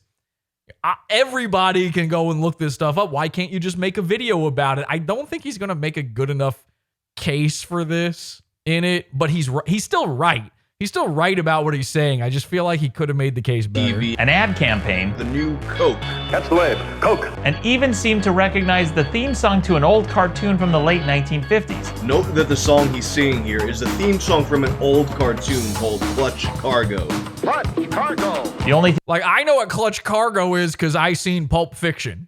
You know, when I was a kid, I saw Pulp Fiction, and then I had to be like, what's that Clutch Cargo thing? What is that? What's that whole thing about in that movie? And then my dad was like, oh, Clutch Cargo. Yeah, I remember that. Oh, that was a good cartoon. And then I watched it and I was like, no, it's barely a cartoon. It's a drawing where they superimpose a Chinese man's mouth over it.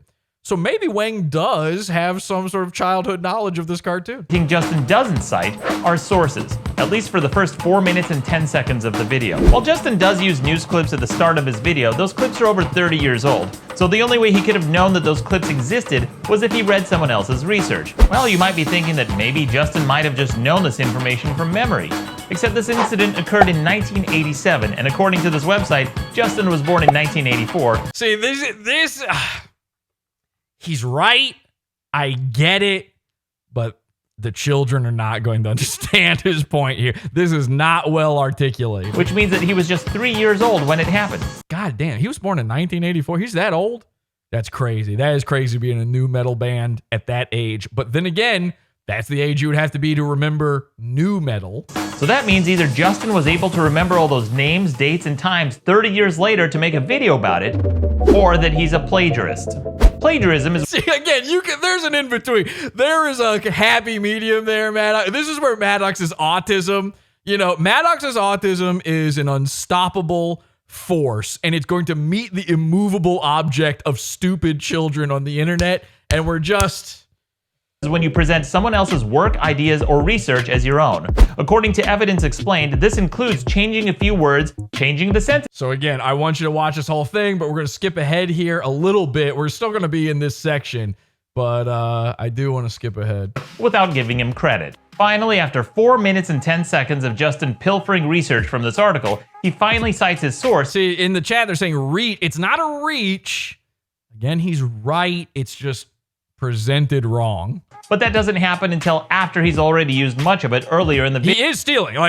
Trust me, in what I'm skipping and then some of this coming up, he makes the point well enough that it's still plagiarized for sure. Video without. I just don't think the reason he's plagiarized it is that he was born in 1984. I don't think that makes sense. Credit, and even then, he only cites it for a small portion, giving the impression that everything that came before it was his original research when it wasn't. According to Vice Motherboard, the Eric Fournier theory is as follows. So you might be wondering, why does any of this matter? Well, it's because plagiarism is theft, and for a guy who supposedly hates content theft so much, he sure does seem to do a lot of it. But maybe the reason Justin doesn't cite his source is because if he did, his video would sound like this. According to Vice Motherboard, the anchor, Dan Roan, had this to say. According to Vice Motherboard, the real Max Headroom was the spokesperson. According to Vice Motherboard, the song he's singing here is the theme song. The guy who wrote the— See, that's the best part of this whole video when it comes to the Justin stuff.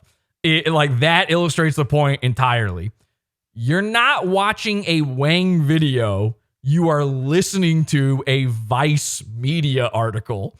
And a lot of the people who watch Whang would never read Vice, right? There's probably a bunch of you out there like, yeah, I watch Whang. He's pretty cool. But if I ask you, like, are you into Vice? You'd be like, oh, what? Are you kidding? They're gay. What do I want to do? Read 100, the best brand of hot dog to stick up your ass if you're trans? I'd read that article. But I 100% get why you wouldn't be into Vice, but why is it okay when Whang reads it? Why is it okay when an internet man reads it? How does that change anything about it? And that is perfectly illustrated in that little section there. If he actually cited his sources every single time, he'd just be repeating himself for the entire video. In the chat, Jacob says again, I hate to keep calling you out, Jacob, but I don't know, your name's just popping out to me here. He says, LOL, why does MADDOX hate Whang? Because Whang's a hypocrite? Now, let's be clear about something. To cover someone on the internet, and we have to say this all the time, you don't have to hate them. I don't hate Mersh. It's funny to make fun of him. That said, that's not what's happening here, and you're about to find out why MADDOX hates Whang. This article did all the hard work of tracking down interviews, trawling through— We're 20 minutes into this video, by the way, and it's about to take a fucking— to call it a left turn would be kind. Like, we're about to do a UFO style travel into space. You know, one of these. The only thing that lets you know it's a UFO and not a bug. We're going to go archive footage, and he even filed a Freedom of Information request through the FBI. Justin then came along and skimmed off the top of his work for a shitty YouTube video where he even got some major facts wrong. At one point in his video, Justin flat out lies. 30 plus years later, he still hasn't been caught. But there are a few suspects. No, there are not. The real smoking gun in this case. There is no smoking gun in this case because there is no case. There are no leads, there are no suspects, none, period. The person who did this is still at large, end of story. For over 10 minutes in his video, Justin casually implicates innocent people of crimes with penalties of up to $100,000 and a year in prison. This includes one guy who not only had the inability to pull this off, but he wasn't even able to defend himself because he's dead. Eric himself isn't able to deny this theory as he passed away in 2010. According to Vice Motherboard, for the last 7 minutes of the video, Justin reads a Reddit article where someone mistakenly thought the culprit was someone he met at a party, but it turns out he was wrong. Justin inexplicably decided to include this in his video anyway, despite the fact that the very Reddit post he's reading from has an update stating very clearly that these people are officially eliminated as suspects. And again, I'm interested in this incident. I love the Max Headroom incident. I love the mystery. It's my DB Cooper. You know those guys that are obsessed with figuring out who is DB Cooper? This is my thing. I'm into it. I remember this article. I don't even have to look at it to know exactly what MADDOX is talking about. I was there when this Reddit post was live and everybody was thinking this dude, they found him. They found the Headroom guy. And I remember the edit coming in and being like, sorry, I'm an idiot. It was just an autistic guy I knew. Sorry, I just thought it was him because he was autistic. That was literally, by the way, their reasoning. Their reasoning was this guy was autistic, so I think it was him. And then there's absolutely no way it could be him. Justin Whang was like, yeah, it was probably him. I'll just include that in the video anyway. The guy said it's not him. So now we've got layers of autism going on. I'm being autistic about MADDOX being autistic, about Whang being autistic, about a guy who wasn't even being that autistic to begin with. But instead of omitting this bogus lead, Justin decided to keep it in and incredulously glossed over the fact that they've been cleared, almost like it's an afterthought at the end of his video. So let's skip ahead a little bit and again, watch the whole thing. Oh wait, I can't skip over witch hat stuff. Of Justin's video could have been boiled down to this. So, turned out they weren't the guys. Don't forget to smash that like button, hit subscribe for new videos every... Since Justin didn't credit most of his sources, I tracked down as many as I could. See, again, autism on autism on autism on autism. MADDOX is that guy, man. He'll do it. He's really crediting everybody here. Go to MADDOX's video for all of MADDOX's credits. Let's skip ahead and let's get to where this gets crazy. He's even, like, MADDOX even apparently put together, I don't know if it's out yet, but he apparently put together a template for you to make your own Whang video, which is a very funny move. I might do that. When he puts that out, I might do one. I don't think it's out yet. I didn't see it on there. So he's giving more examples of shit that Justin stole. This is all very important to the case, but you guys are sitting here wondering, why does he hate Justin Whang? So I want to get to that answer because I'm sitting there. You know, I'm 25 minutes in. I'm like, where does this go? How is it this long? There's no way. One in Poland. This is a... Okay, let's skip a little bit further. Some anime song. You know, it's always all these guys. Lost media icebergs. They all did when icebergs became a trend, who jumps on? Of course, Justin Whang, just stealing it from all the other iceberg channels. Facebook, Reddit, Discord, and IRC. And I'm... Okay, hang on. I might have gone a little too far here. Okay. This was because when he was taken away, they had believed he had died. So by now you're probably wondering, why am I going after this guy so... Yeah! Yeah!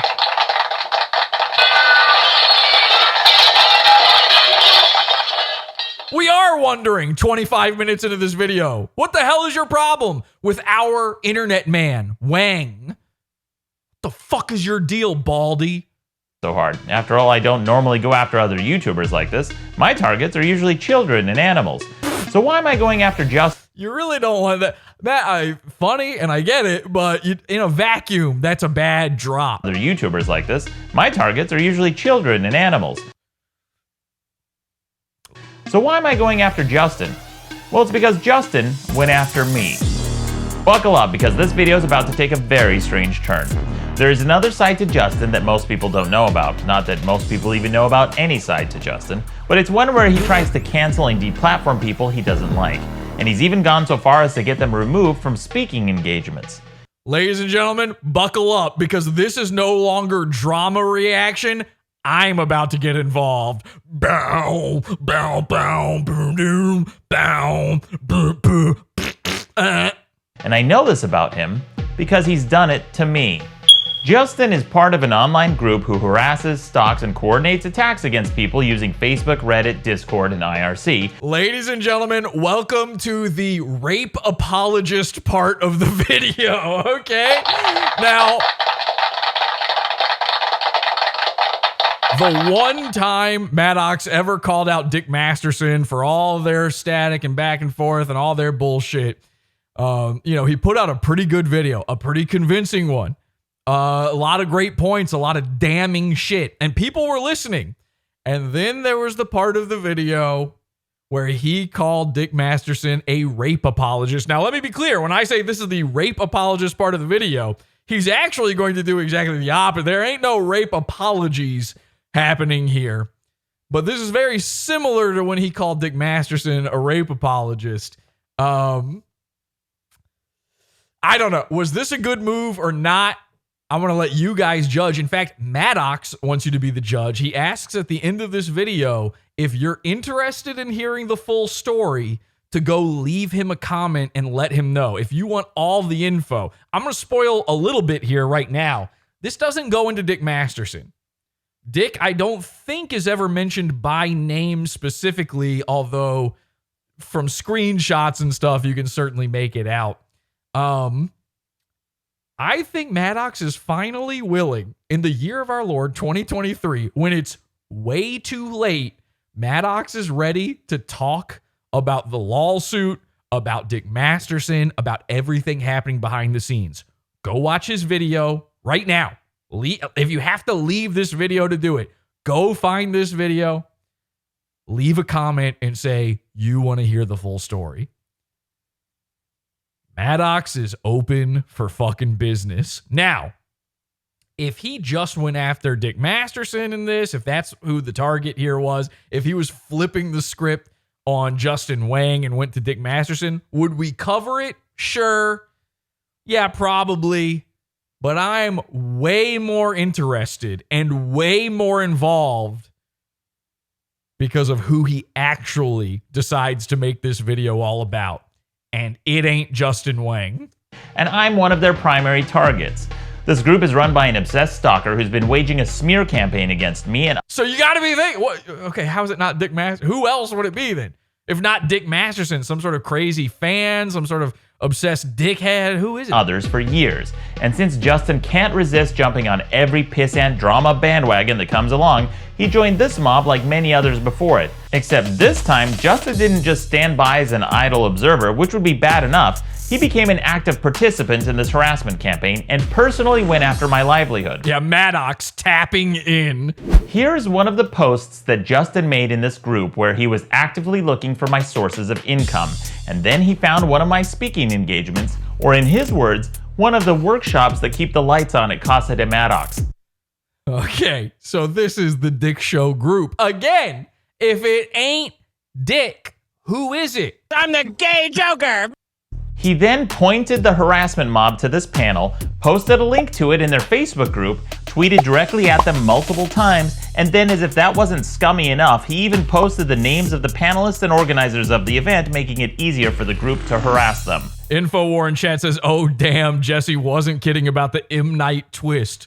Just wait. And after he pointed this mob to this event, they of course spammed the organizers with threats, smears, and harassment, and I was removed from the panel. Good job, dipshit. Now again, in classic MADDOX fashion, he can never do there's always a problem with what he does. If this was just a Justin Whang video and there wasn't a personal element, it would be great.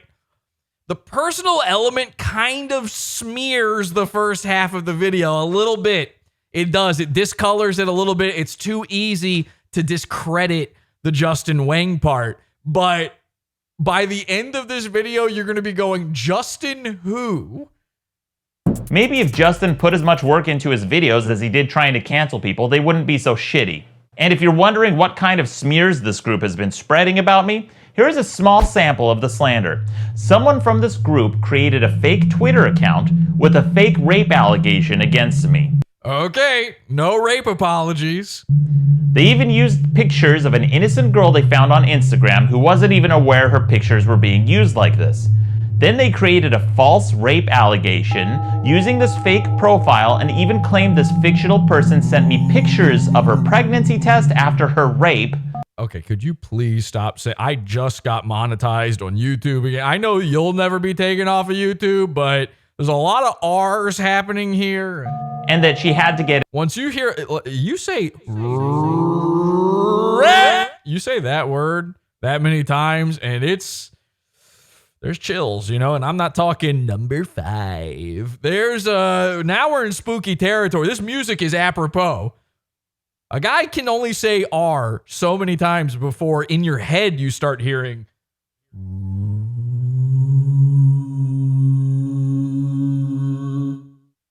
You know, there's something about that word. It echoes through time. You start hearing Volga Boatman playing in the back of your head. Volga Boatman. Volga Boatman. An abortion. Remember that clip I played earlier where Justin said it's always the most sanctimonious people who are guilty of the thing they claim to be so against? Every time, man. That clip was from a video where he talks about an activist group that outed people in the hardcore music scene.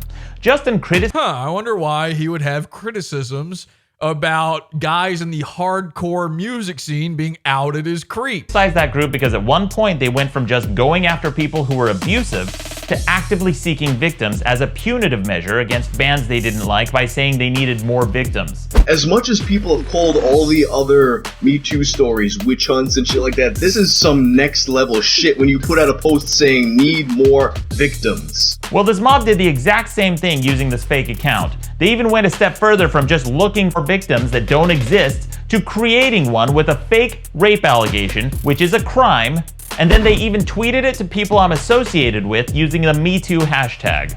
This is among the most repugnant shit I've ever seen on the internet. Besides the slander itself, which is damaging in its own right, this kind of fake horse shit hurts actual rape victims. Okay, and see that's like I'm with you. A lot of people wouldn't be with you here, MADDOX.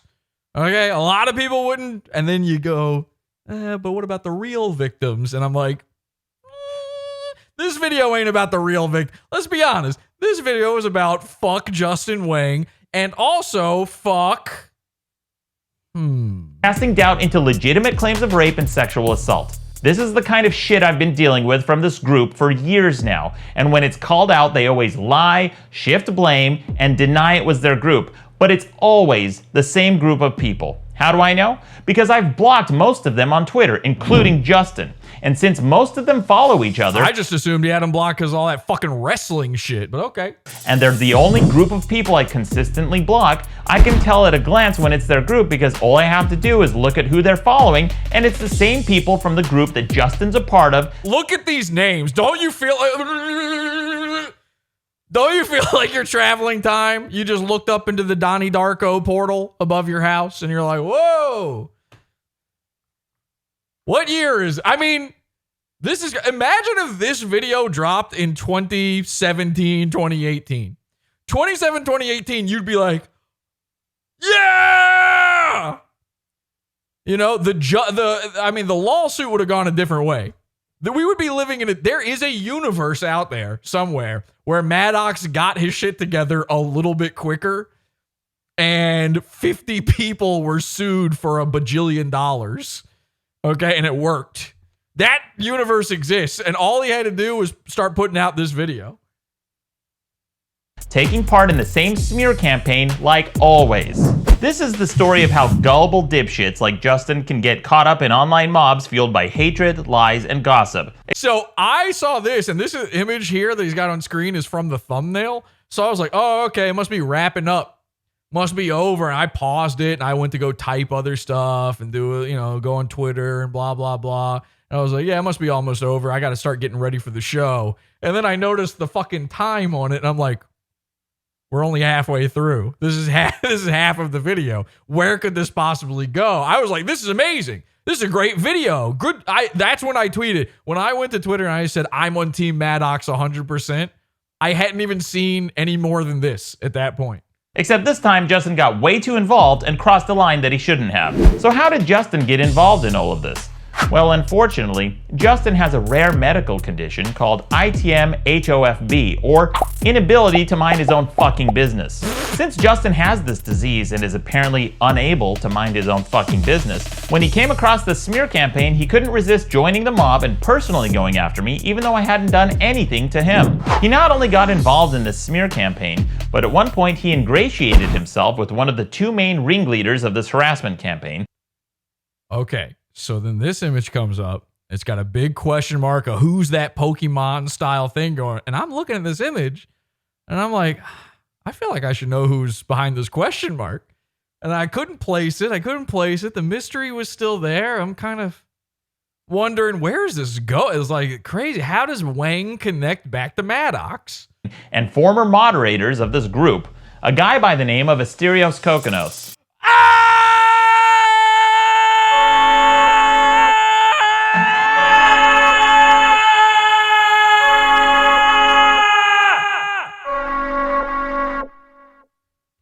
Let's take it to the big board. Ladies and gentlemen, back from the dead, fucking time travel coma patient of the year.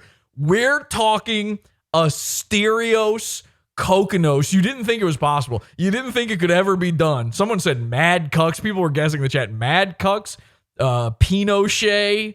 So a couple people got it right. Asterios, Asteroid Cox himself. Oh yeah, that's right. Boisterous Coconuts. Now, I told you at the beginning of this, when the time travelers approached me on Twitter and I got to explain why I'm part of the Lolsuit every fucking time to them, I always give the same reason. The reason is I'm not part. Why was I part of a lawsuit against Dick Masterson? I wasn't part of a lawsuit against Dick Masterson. Sure, Dick Masterson was named in the lawsuit. Sure, yeah, that happened. Let me and get former Asterios moderators of this group, a guy by the name of Asterios. Okay, Asterios Kokkinos. So, yeah, Dick Masterson is part of the group, but so were like 30 other people. This lawsuit had a ton of people in it. And I've always said from the beginning, I told MADDOX, the lawsuit is a bad idea. Don't do it. Cancel it. It's stupid. You're wrong for doing it. And everyone says that's bullshit because I'm in an affidavit in the lawsuit. Why are you part of the lawsuit against Dick Masterson? Well, what about the fucking other 50 people named in MADDOX's retard lawsuit?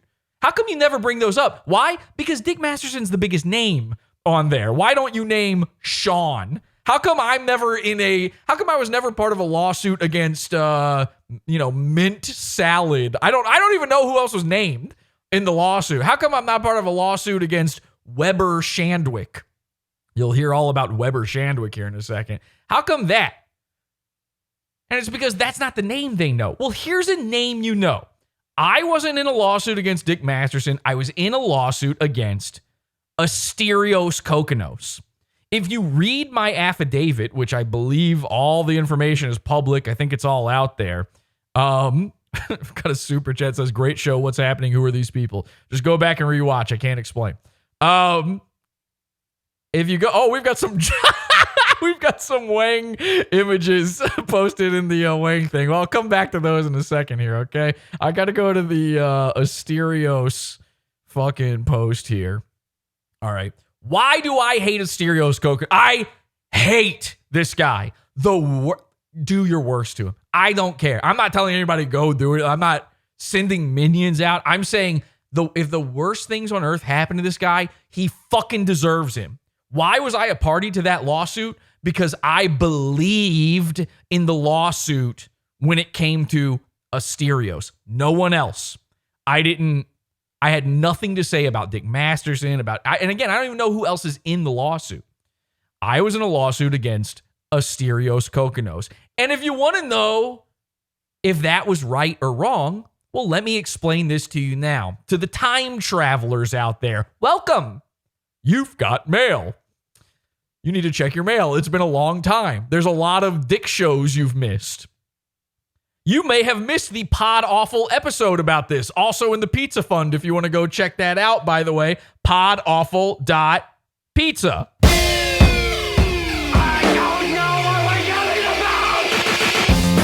Support the show. Join the Pizza Fund. PodAwful.pizza. Pizza.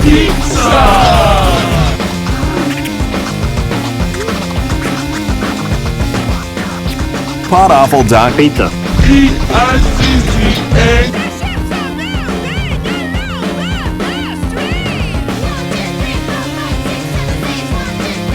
So, again, you want to see that episode, PodAwful.pizza. I've explained all of this, but now it's behind a paywall. A lot of these guys were in comas. I feel the need to say this again before MADDOX goes into tearing this man apart, because this man deserves it, and I wish MADDOX was smart enough to have done it a long time ago. Because when you hear this shit, it's unmistakable. And I know for a fact, back when I was still talking to MADDOX, he had all of the info in this video back then. This is all old shit. Why do I hate Asterios Kokkinos? I'll show you. Why do I think he deserves the worst? Here's the picture. Now, you're thinking, Jesse, what does this have to do with it? It's just Asterios holding up a few dollar bills. Well, this image is one he posted to that same obsessive cult that's against MADDOX, the Dick Show, Facebook group that Whang was a part of, actually. In fact, I actually have, maybe I should show you these first. I have comments from Whang about me from that group. Look at this. Justin Whang. This is from 2016 or 17 or something. Justin Whang says, on some level, I think it'd be satisfying if Jesse wound up with more Patreon money than MADDOX. And then, I don't know, there's other people talking about that too. So Justin Whang was cheering on PodAwful to beat out MADDOX over on the Dick Show Reddit. By the way, these were found by Angie. She had these. This is an entire Reddit post about me. Here's Hot Pikachu Sex, which is, of course, the name I knew Justin Whang by back when he was stealing Reddit content to become famous. He says, possibly unpopular opinion, I think Jesse's appearance was the strongest episode of Best Debate, Maddox's podcast. Ladies and gentlemen, Justin Whang is a fan.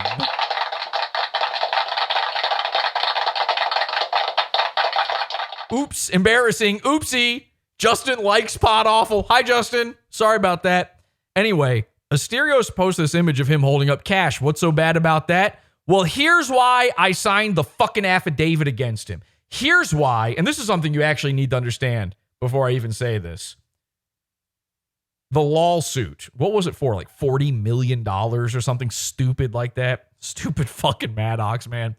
The judge dismissed the lawsuit against every single person, Dick Masterson, all of them, with prejudice. He said with prejudice meaning that he thinks there's no case here, and it's basically now MADDOX cannot bring this vexatious lawsuit up again. He can't do it to them again because it's bullshit. That's what the judge said, except for one person. One person in the entire suit. Now, it was dismissed, but it was dismissed without prejudice. It was dismissed, and the judge basically said, you know, I'm paraphrasing here, but in so many words, he said, you've got nothing when it comes to everybody else, but this Asterios guy, you might have a case. This just isn't the one. This isn't the case. Try again. Get a better lawyer. MADDOX had the worst fucking lawyer ever. I told him that. I had to communicate with the lawyer to give him the affidavit about Asterios. This dude sucks. He's retarded. He couldn't understand anything I was telling him. I had to keep telling him, like, I don't have info about this person. I don't have info about Dick. I'm not saying anything about these other people. You know, he was trying to MADDOX and the lawyer begged me to do this affidavit. I said no originally. As much as I hate Asterios, I said no. And I was talked into it because I realized, like, well, Asterios deserves it. And why does he deserve it? He made this post. He says, PodAwful bounty time. Yay! I got excited, very excited to see all of this. Now, I've had bounty hunters after me before, so, you know, no big deal. PodAwful bounty time. If you can send me a YouTube URL and time code where Jesse mentions my full name or other identifying information, I will PayPal you $10. Bounty goes to the first person to report each URL and time code. One bounty per person because I'm poor, as the photo below clearly demonstrates. I'm putting this request out because I honestly don't have the time to hunt all the time codes down. Now, Asterios Kokonos, by the way, he wants bounties on me saying his full name. He's posting this under his full name. Asterios, it's not like he trades under the name MADDOX. It's not like he trades under the name Hot Pikachu Sex. Online, Asterios Kokonos, believe it or not, is known as, and this is bad branding, but whatever, Asterios Kokonos. That's what he chose to go by. So he wants to make it a crime and wants to pay people to find me saying his name, to name doxing a man who is a public figure. Why does he want these time codes? To report me. He wants to report me on every platform I'm on. He says, that's what my Patreon supporters are paying me for, but if Jesse's going to continue to be Jesse, I'm going to have to step it up. Report them all to me at now this is odd to say. You don't want people to say your name, but you can report your name being said to asterios.kokonos@gmail.com. Thanks. There's another one. I'm not going to read this whole thing to you because there's multiple posts. And this is what I gave to the lawyers, by the way. My affidavit is this shit right here. and me saying that I saw Asterios using company. It's a whole fucking thing.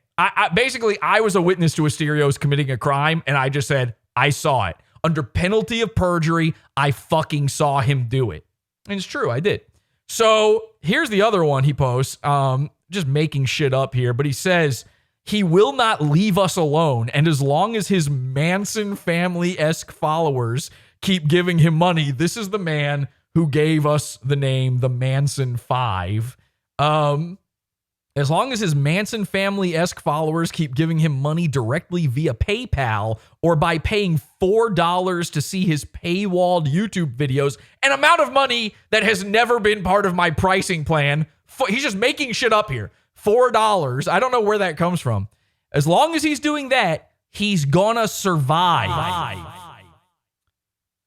I'm sorry. Maybe I'm taking it a little too far. Maybe this is just in my head and I shouldn't be so worried. When a guy starts telling people online that I shouldn't be allowed to survive, I'm going to take that seriously. Fuck you, faggot! Die! Oh, I'm not allowed to survive? And by the way, this is back when, I wasn't married. I didn't have children. If you fucking say that shit to me now, I'm going to up the bounty. You understand what I'm saying? There's no amount of money. You couldn't do it, Asterios. You're still a poor man. You're a poorer man now than you were then. The last time we heard from this fucking worm of a human being was when he was on air begging Dick Masterson for money because he couldn't survive. Oh, the lawsuit killed him. He got fired from his job.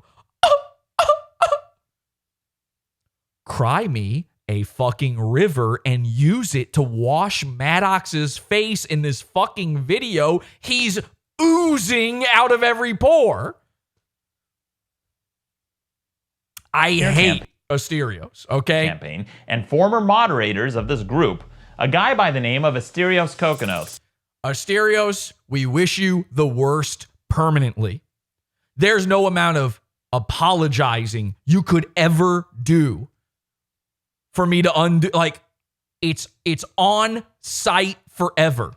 And here's the sickest part, and here's why I've been calling him a worm since the minute all of this shit went down, since I saw him going for it. And you're going to see, MADDOX is going to break it down line by line why Asterios became a worm.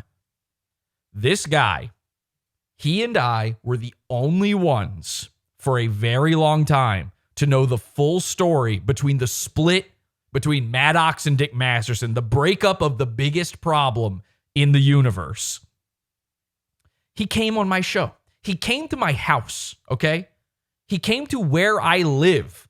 This was back when I was Justin Whang style doing a podcast in front of my bed. You could see where a man makes Z's. You can see where a man makes his sperms. In the background of my show, Asterios sitting on a couch looking at my bed, okay? That's too personal for you to start telling people I'm not allowed to survive. Take this very seriously. Asterios came to my house. I have it recorded. It's in the Pizza Fund. It's a pre-show. Asterios came to be on a show before all of this shit went down, and on record, I have him saying that all of this stuff between MADDOX and Dick Masterson, it's all blown out of proportion. It's nothing. It's a big nothing burger. These are his words. That he thinks both sides are being gay and petty. But what did he do? When he saw Dick Masterson was getting the cash because MADDOX wasn't willing to run his mouth, he chose Team Dick. I didn't choose a side. I didn't know any of this shit was happening when I applied to be part of the Madcast network. I thought Dick would still be a part of it. I was a Dick Masterson fan. I ended up in this fucking world, and this man who sat across from me in my own home tried to pay people to make it so that I could not make a living. This was in the middle of Dick Masterson getting my fucking Patreon taken down. I already wasn't making a living anymore. He's talking about fans keeping me afloat through PayPal. That shit's true. The $4, I don't know where that comes from. The only reason I'm here today is because many of these people are still around, by the way. The amazing fucking Manson family who like this shit were kind enough to give me money while I was on the verge of being destitute. Asterios, I'm so happy to have made you fucking feel that feeling. Asterios has been destitute since this. That lawsuit, even though it was dismissed, it broke him. It broke him. It broke his fucking wallet. It broke his fucking bank. He had to live off of his girlfriend for years. He probably still is. All of his income, all of his revenue sources dried up. Dick Masterson shunned him. Asterios is the reason we know about the simp texts, by the way. You know how much money I made off of the simp texts? Asterios. Thanks, buddy. Thanks, retard.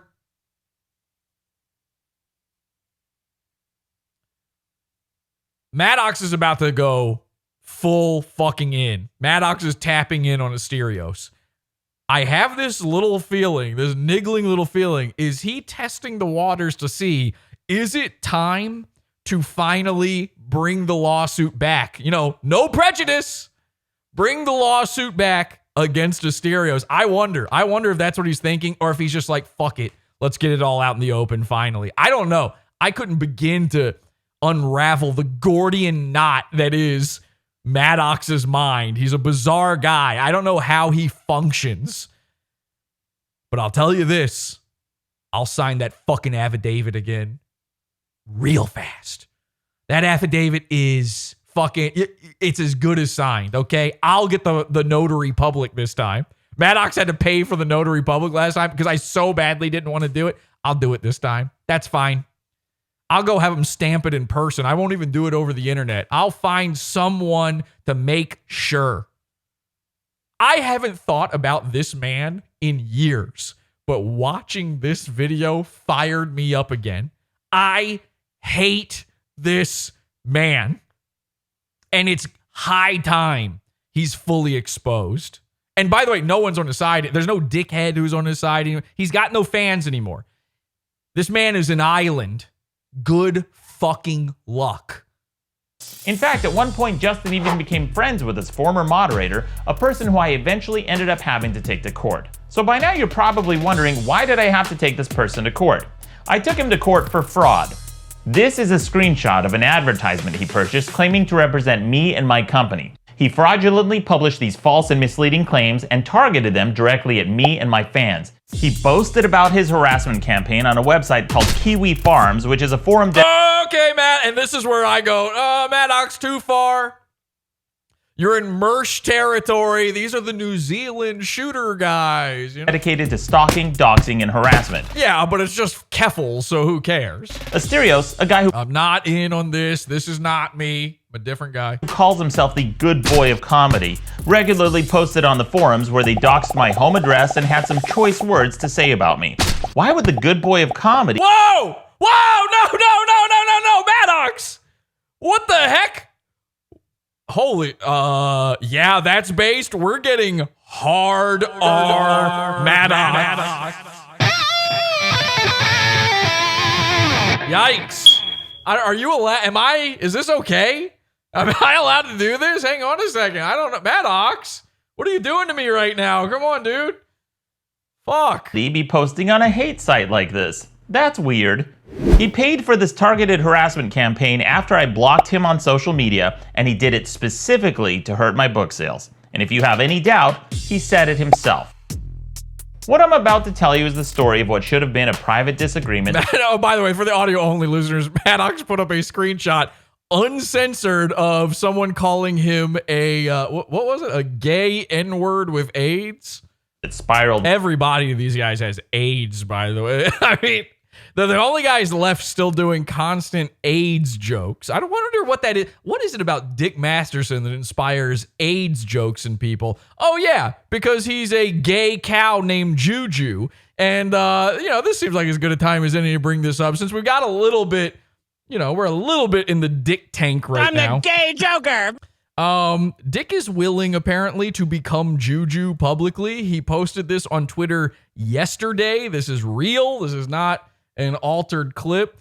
It says, LOL, it's Dick Masterson tweeting, LOL, I genuinely care about Ralph, Null, you, Medicare. So I don't know who he's replying to here. So many people have enjoyed their content. It doesn't bother me to be attacked. I'll put on a furry cow suit if it brings the families together. He doesn't want mommy and daddy fighting. You know that one? You ever heard that one before? And then, this is crazy. I mean, we are living in bizarre times, right?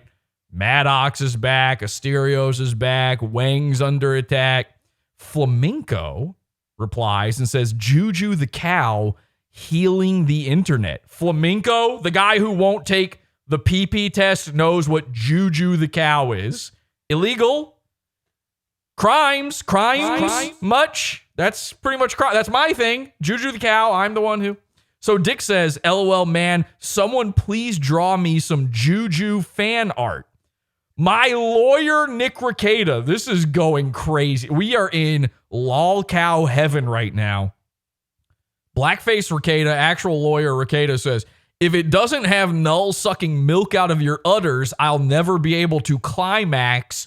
To which Dick replies, LOL, make Null a Brickland Shoda and you've got yourself a deal. And that's too far into the weeds with internet culture for me to even bother explaining that. And of course, Dick is begging for fan art to be made of him as Juju, forgetting that we've been trying to get him to post the fan art of him as Juju the cow for a long time. There's a lot of fan art, Dick. It already exists. It's already out there everywhere. So I don't know what you're so worried about. Go ahead and post it. And of course, people tweeted the fan art to him, and some reason he still didn't share it. Isn't that odd? Way out of control and led to some random guy I met years ago in a comedy club in LA becoming obsessed with me, which resulted in a lawsuit where I sued him, his partners, and his company to get him to leave me the fuck alone. So you might be wondering, who is this guy and how did we get involved?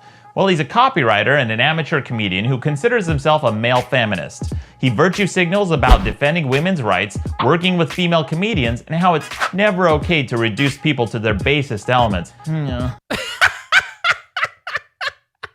Okay, this is how you guys can't see it. So MADDOX has made this little animated Asterios as the tipping fat guy fedora thing. He's animated it and everything. This is awesome. What you're missing here is at the bottom of the screen, it says Fedora Guy parody based on Jerry Messing meme and photo. MADDOX is crediting the Fedora meme. I have autism. I can't help it. I've never even seen that done before. How does he even know? How did he even research that? That's insane to me. Wow, what a hero. That is, of course, when he's not busy banning cunts on Facebook. And if the trend with outspoken male feminists is any indication, that should be a huge red flag. He does it again. Well, no credit on screen that time. I don't know, MADDOX. That's a crime. You and Justin are the same guy now. I wonder if Justin has ever said anything about male feminists. And of course he has, because Justin never misses an opportunity to be a hypocrite. He has a huge problem with male feminists, unless, of course, they're his friends. But back to Asterios for a minute. So you might be wondering... By the way, back to Asterios for a minute. Back to Asterios for the rest of the video. We're in Asteriosville. Buckle up. How did I cross paths with this guy? Well, the very short version is I met him late one night after a comedy show in Los Angeles. He seemed like a friendly guy at first and wanted to promote some of his comedy, so I invited him on my podcast. But we had a falling out. MADDOX is so fucking funny. What is... MADDOX's illustration of what Los Angeles is. Are people even noticing this? It's just some random fucking street corner. It's not the Hollywood sign, not, the fucking, an aerial photo of the valley. It's not the Hollywood Bowl. It's not the, what is that fucking outdoor mall they all go to? It's not Grauman's Chinese Theater. Just some random fucking Google Maps street corner. What the hell is this? I don't even know if this is a joke. Is this his Is this just where he actually met Asterio? You know what? I take it back. MADDOX isn't that funny. He's funny. He's not this funny. This is just he needed to show us where he actually met Asterios. This is crazy.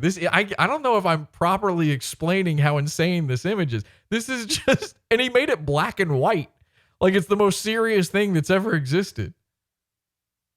When I found out he talks behind people's backs. And that seems to be a pattern with him because he's had a falling out with 3 different co-hosts on 3 different podcasts. And there's even a 4th one he got fired from that's not even public knowledge. But maybe I'm the problem. Whoa! Uh-oh, MADDOX has secrets! I want to know what that 4th one is. We gotta find out about that 4th one. So I called him out for being two-faced when I caught him talking behind his friend's back. Here's a small sample of the things he'd say about one of his supposed close friends behind his back. So you've got, it says Dax there, so he's talking about Dick Masterson. In private. But again, MADDOX still doesn't say Dick Masterson. He definitely doesn't say Dax Herrera. But then he'd go on. And Asterios is calling him a sociopath for the audio people out there over and over again. Try to beat a sociopath then, because now you've pissed off a sociopath, which wouldn't be an issue if he wasn't a sociopath. And Dax is a sociopath. He's a sociopath. You can't beat them. They'll go farther than you ever can. Gay much? Jesus Christ, suck him off already. I know his name is Dick, but fuck. Off the next day and pretend like they were good friends in public. When I catch someone being two-faced, I cut ties with them because they'll eventually do it to you. So I called him out on it, and that should have been the end of it. Except it wasn't. There's more to this conversation that I'll get to in a minute, but what happened next was insane. Asterios started harassing me, my friends, my sponsors, and even my guests on my podcast, all while playing the victim. Now, I wasn't in there as friends or guests on podcasts. I do feel a little hurt by it. Maybe, I don't know, MADDOX doesn't want to involve me. Maybe he's been kind by not involving me in this. I've moved on. He doesn't want to drag me through, but it does seem a little... I don't know. I feel like I'm kind of important to the story. But he's extremely good at making himself out to be a victim and accusing others of doing exactly what he's accusing them of. For example, here's a DM conversation he had with one of my sponsors after harassing them on Twitter and implying that they committed fraud even after I took him to court for this type of harassment. He would obsessively write hundreds and hundreds of posts about me on Reddit and Twitter and Facebook and various other places online. All right, are you noticing a pattern here? A trend where this word keeps coming up. Obsessed, obsessively. So we've again entered a little bit of Mersh territory. I don't agree with this use of the word obsessed. I mean, if you really want to break this down, MADDOX, you've kept all of these screenshots for you, and I know how he keeps them. Like, I'm not talking shit here, but MADDOX, you've got folders and like hierarchy. You've got folder trees in your computer of all these screenshots, and you know them and they're alphabetized and everything. Like, I don't think Asterios might just be remembering stuff. He might just be typing things. You're watching all of it. You're like, I thought you had them blocked. How do you have these screenshots? You know what I mean? Just saying. And at one point, even sent me spam from his mailing list. In short, he became obsessed with me. And I still sometimes, occasionally, maybe it's been a while now, but I would still get Asterios mailing list shit too. At one point, he even asked his girlfriend to watch my live streams to keep tabs on me. Oh, this is funny. A full? You don't want to listen? No. All right, I love you, honey. Can you tell me what's happening with Maddox? Can you watch it and tell me? I'm watching a little bit of it. I don't know if I'm going to watch the whole thing. He even followed me around online and left comments on YouTube videos if I so much as had an appearance in one. And part of the reason he seemed to be doing this was for money, because just about everywhere he went, he'd spam links to his Patreon account, which is definitely against their terms of service, but Patreon doesn't enforce their rules consistently, and that's a whole other story. At one point, he started combing through my website to find something problematic I'd written 20 years ago, and even contacted a comedy theater I performed at to try to get me canceled there. Except he got the theater wrong and messaged someplace in Brooklyn I'd never been to or even heard of. Maybe that's why he's friends with Justin, because apparently they're both bad at research. Damn, I wonder what comedy theater in Brooklyn. I would know where that is. I probably have performed there. Huh. How do you fuck that up? Asterios is from New York. How would he think that's the one that MADDOX was at? And as if trying to cancel me wasn't bad enough, at one point after months of smearing me publicly, he even encouraged his followers to review my podcast and even shared instructions on how to create an iTunes account without using a credit card. And from user AIDS Jesus, my first shout out. No, I'm not user AIDS Jesus, but I am AIDS Jesus. Again, everything is AIDS with these guys. See, I'm AIDS Jesus because I have long hair, so I look like Jesus, but I have AIDS. Now, I think the AIDS part was because they thought I was skinny. Again, I'm a big fat guy. I don't know if you know this. This is the one thing I never understood about it. They said, you know, oh, he looks like Jesus with AIDS. Jesus, no offense, Christians, Jesus kind of looks like Jesus with AIDS. I don't know if you know this. He was kind of all skin and bone, you know. He didn't do a lot of feasts, despite the fish and the bread and the wine. He's always depicted as being, you know, very skeletal. You can see his ribs poking through and everything. How much more weight could Jesus possibly lose? Card, which is a way for people to write fake and duplicate negative reviews. And it's worth noting that all of this happened long before any lawsuits were filed. So you might be thinking, gee, Maddox, what did you do to this guy? Did you go after him and encourage a mob to try to destroy his podcast and products? Whoa, you look like anorexic Jesus. I don't know. Me personally, I think if Jesus had AIDS, they probably wouldn't even have to put him on the fucking cross, you know? Negative reviews? No, actually, I haven't done anything like that to him. So you might be thinking, well, maybe this has been a back and forth feud. Surely, if he's been talking about me this much, I must have responded to at least some of his countless smears and comments about me, right? Nope. In fact, until this video, I haven't even mentioned this guy in public in over 5 years. It does look kind of crazy. All like just piling up everything Asterios has ever said, and you've never publicly talked about him. That said, I don't know that Asterios has talked about you. When was the last time? I mean, you know, I don't know. I don't follow Asterios. Maybe it was the other day. I don't know. And I mean that literally. While he ran his mouth constantly on Twitter, the number of tweets I made about him are 0. The number of Facebook posts I made about him, 0. The number of times I mentioned him on my podcast, 0. I haven't attacked him or even mentioned him in public anywhere on any platform, nor have I asked or encouraged any of my fans to attack him in public or private in any capacity, not once, ever, period. Except for me, he did encourage me to. I'm just kidding. So if I wasn't doing anything to this guy, why was he on the attack? I did attack him. See, this is what people don't get is like, they think because I was on a podcast network with MADDOX and I talked to MADDOX behind the scenes about this shit, that MADDOX must be instructing me to do things. Nah. No, I attack Asterios because he put out bounty about me. If MADDOX asked me to stop, and he might have, if he knew the things that I would get up to trying to make Asterios feel bad, he probably would have said, Jesse, please don't do this. This reflects badly upon me. And I would go, you got it. And then I would secretly continue doing it, but under new names. Okay? This is something that Dick Show fans have never understood. Defenders of or you know what, to even call them fans of Dick or defenders of Dick or Asterios is too much. They're not pro-Dick. They're anti-MADDOX guys. And these are all, again, children of divorce who thought MADDOX was their E-dad, and suddenly E-dad and E-mommy broke up, and they went to live with E-mommy being Dick Masterson.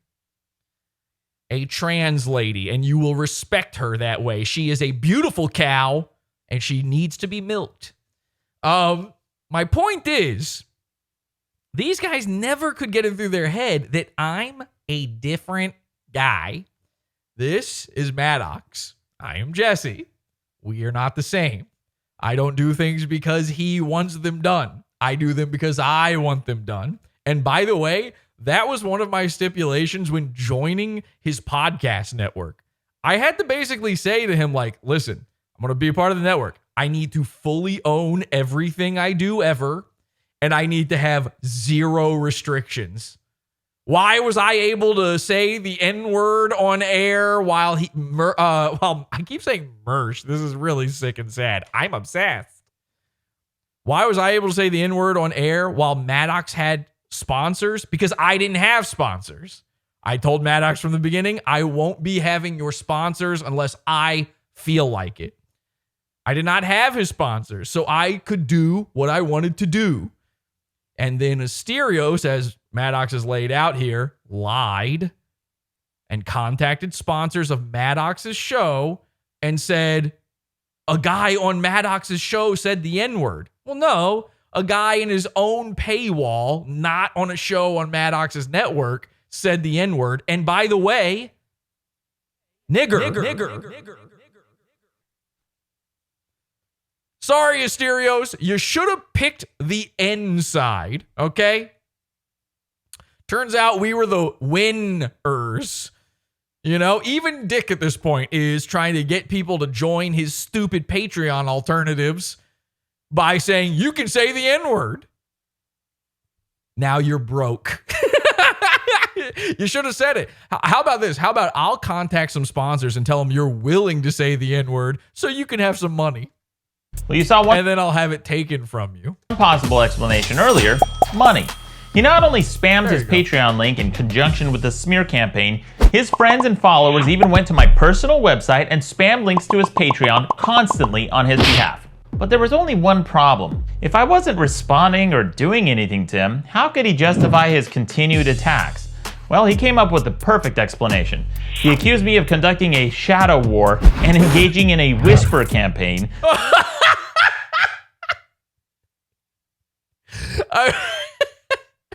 So suddenly we've entered the realm of cyberpunk tabletop games. A whisper campaign. What does that even mean? A shadow war. That's cool. So that kind of, technically speaking, that makes me a shadow warrior. Allegedly and I've always thought of myself that way, to be honest. I do feel like I am part of shadow wars, a shadow warrior. We need to have a shadow world war. And around Los Angeles, whisper. I don't know about whisper campaigns, though. Sound a little like something going on in Rand's head, if you catch my drift. A certain little gay secret going on when there's a whisper campaign. Drama! Welcome to Drama Alert! Hey, everybody. There's a whisper campaign going on. Bring things about him and his friends, which is bizarre because I promise you, there is nothing I could. These are not real terms. Yeah, I don't think so. But then MADDOX just uses them like they are. Watch this. Things about him and his friends, which is bizarre because I promise you, there is nothing I could whisper about this guy that's worse than the things I've put in this video, which are just things he's actually done. Accusing someone of a shadow war is the perfect allegation. Yeah, okay. So you can't just say, we're not going to live in a world where shadow war is a term. We're already living in a world where we have to say shadow ban with a serious look on our face. Shadow war is not, we've got too many things in the lexicon at this point. We're all full up. Webster's needs to close down, okay? Once wet ass pussy is in the dictionary, we don't have room for shadow war anymore. You know what I mean? So please don't start making shadow war a thing. Please don't start saying whisper campaign like it's 100% serious. Just things he's actually done. Accusing someone of a shadow war is the perfect allegation to make when you don't have any evidence to back up your claims. If anyone asked for proof, he could simply say, oh, it was all part of the shadow war. So, no, you cannot simply say that. There's no world. Imagine your coworker comes up to you and is like, hey, did you get a raise? They just did the yearly evaluation. Did you get a raise? And you're like, yeah. And they're like, man, I didn't get one. Must be the fucking shadow war. You would go, no, I think you didn't get the raise because you use terms like shadow war, you know? You got to stop saying that. And then your coworker goes, keep it down. And you're like, I'm not part of your whisper campaign. I'm sorry. By definition, there was no proof. This is some of the most delusional, psychotic bullshit I've ever seen. Agree, but mostly because of shadow war. He accused me of all sorts of... Listen, we filled up after food mystery, you know? I'm pro food mystery. I'm anti shadow war. Things where I literally had no fucking idea what he was even talking about. And of course... Of course you had no idea what he was talking about. He was waging shadow war. Without any evidence. He even accused me of creating alternate Twitter accounts and downvoting his YouTube videos like I don't have anything better to do than to downvote videos on some random guy's YouTube channel who I met in a comedy club over half a fucking decade ago. Again, all of these allegations without a single shred of evidence. Okay, Peter Pan, you're the one fighting with your shadow. I don't know. But unfortunately, if you repeat a false claim enough, no matter how ridiculous that claim is, eventually someone gullible enough will not only believe it, but they'll go so far as to attack the person on your behalf. And that's exactly what happened. So you might be wondering, what kind of gullible dipshit would not only believe a false claim about another person without evidence, but then make it their business and attack them for it? Remember the Max Headroom thing?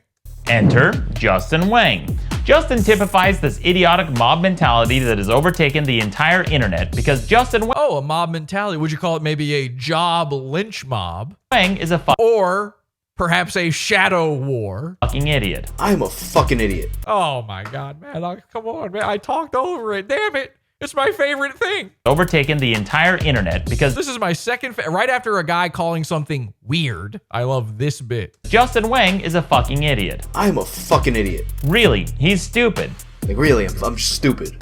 Some of you may realize this already, but some of you may just be learning this fact. I'm sure some of you guys realize this already, but I'm just fucking learning this fact. As you saw... Justin can't talk. MADDOX delivered this wrong. Hang on a second. Let's go back. I'm sure stupid. Some of you may realize this already, but some of you may just be learning this fact. What he should have said was, some of you may know this already, but some of you may just be learning this fact.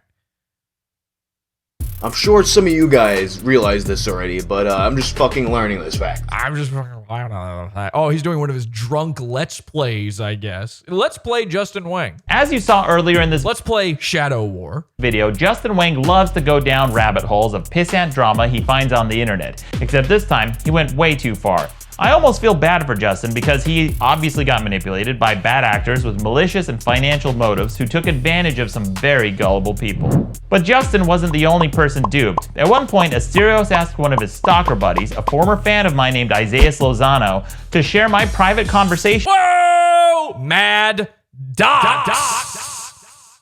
You just got doxed. Note, Isaiah's visited me on... Isaiah's? Is that his name? Isaiah's? Visited me on set while I was filming in 2016 and acted like a friend so he could get private conversations that he leaked as part of this harassment campaign. Remember Waterboy? This is Waterboy. I blocked him when I found out, but he continued to stalk and harass me, my friends and acquaintances for years afterwards, and most notably, he's a midget. Hi, hello. You should never be the height where a normal man can pat you on the head, and that just seems that's like a fine thing. There's nothing. What could you even do about it? Hi. Boop, boop, boop, boop, boop. You get your snoot booped. With him. Asterios then took these doctored up conversations and used them to buy those fraudulent ads he placed on Reddit. At one point, I had to look into getting a restraining order against this former fan of mine because even after Ooh, handsome fellow though, huh? What the fuck is that scar on his forehead? Is that did he have a lobotomy? I've never seen anything like that before. I blocked him 6 times on various social media networks, he kept contacting me. And of course, he's also a male feminist. And if his name sounds familiar, that's because you might have noticed it earlier because... the real what year is it is how much I'm hearing the phrase male feminist in this video. Surprise. I think this video may have been recorded 5 years ago. Surprise, it's one of the accounts followed by the fake rape allegation on Twitter. You may be noticing a pattern here. But true, I do. You're talking about Jewish people, right? The Shadow War? No. Before we go on, remember the text conversation I mentioned earlier? The one where he was talking behind the back of one of his business partners and supposed friends?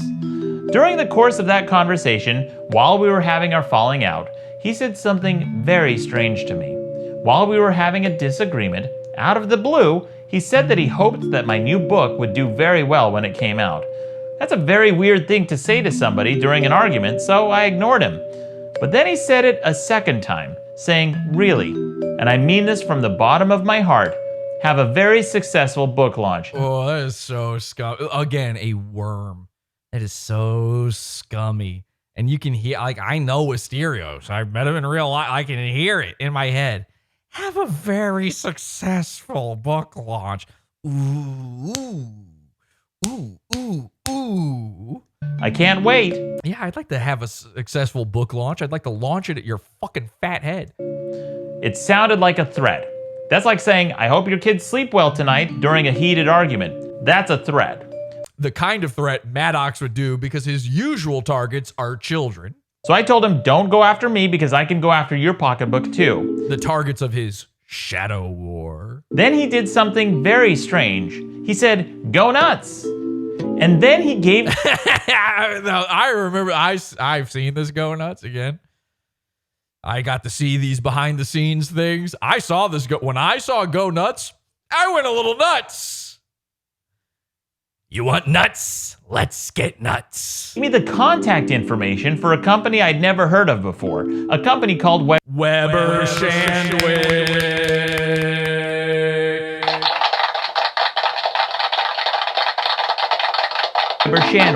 And in case you're wondering if that's just an off-the-cuff remark, it wasn't. He not only encouraged me to contact them, but he actually gave me their contact information. Yes. He fades back in, go nuts. Okay, you see this? Weber Shandwick, go nuts. Don't mind if I do. Really.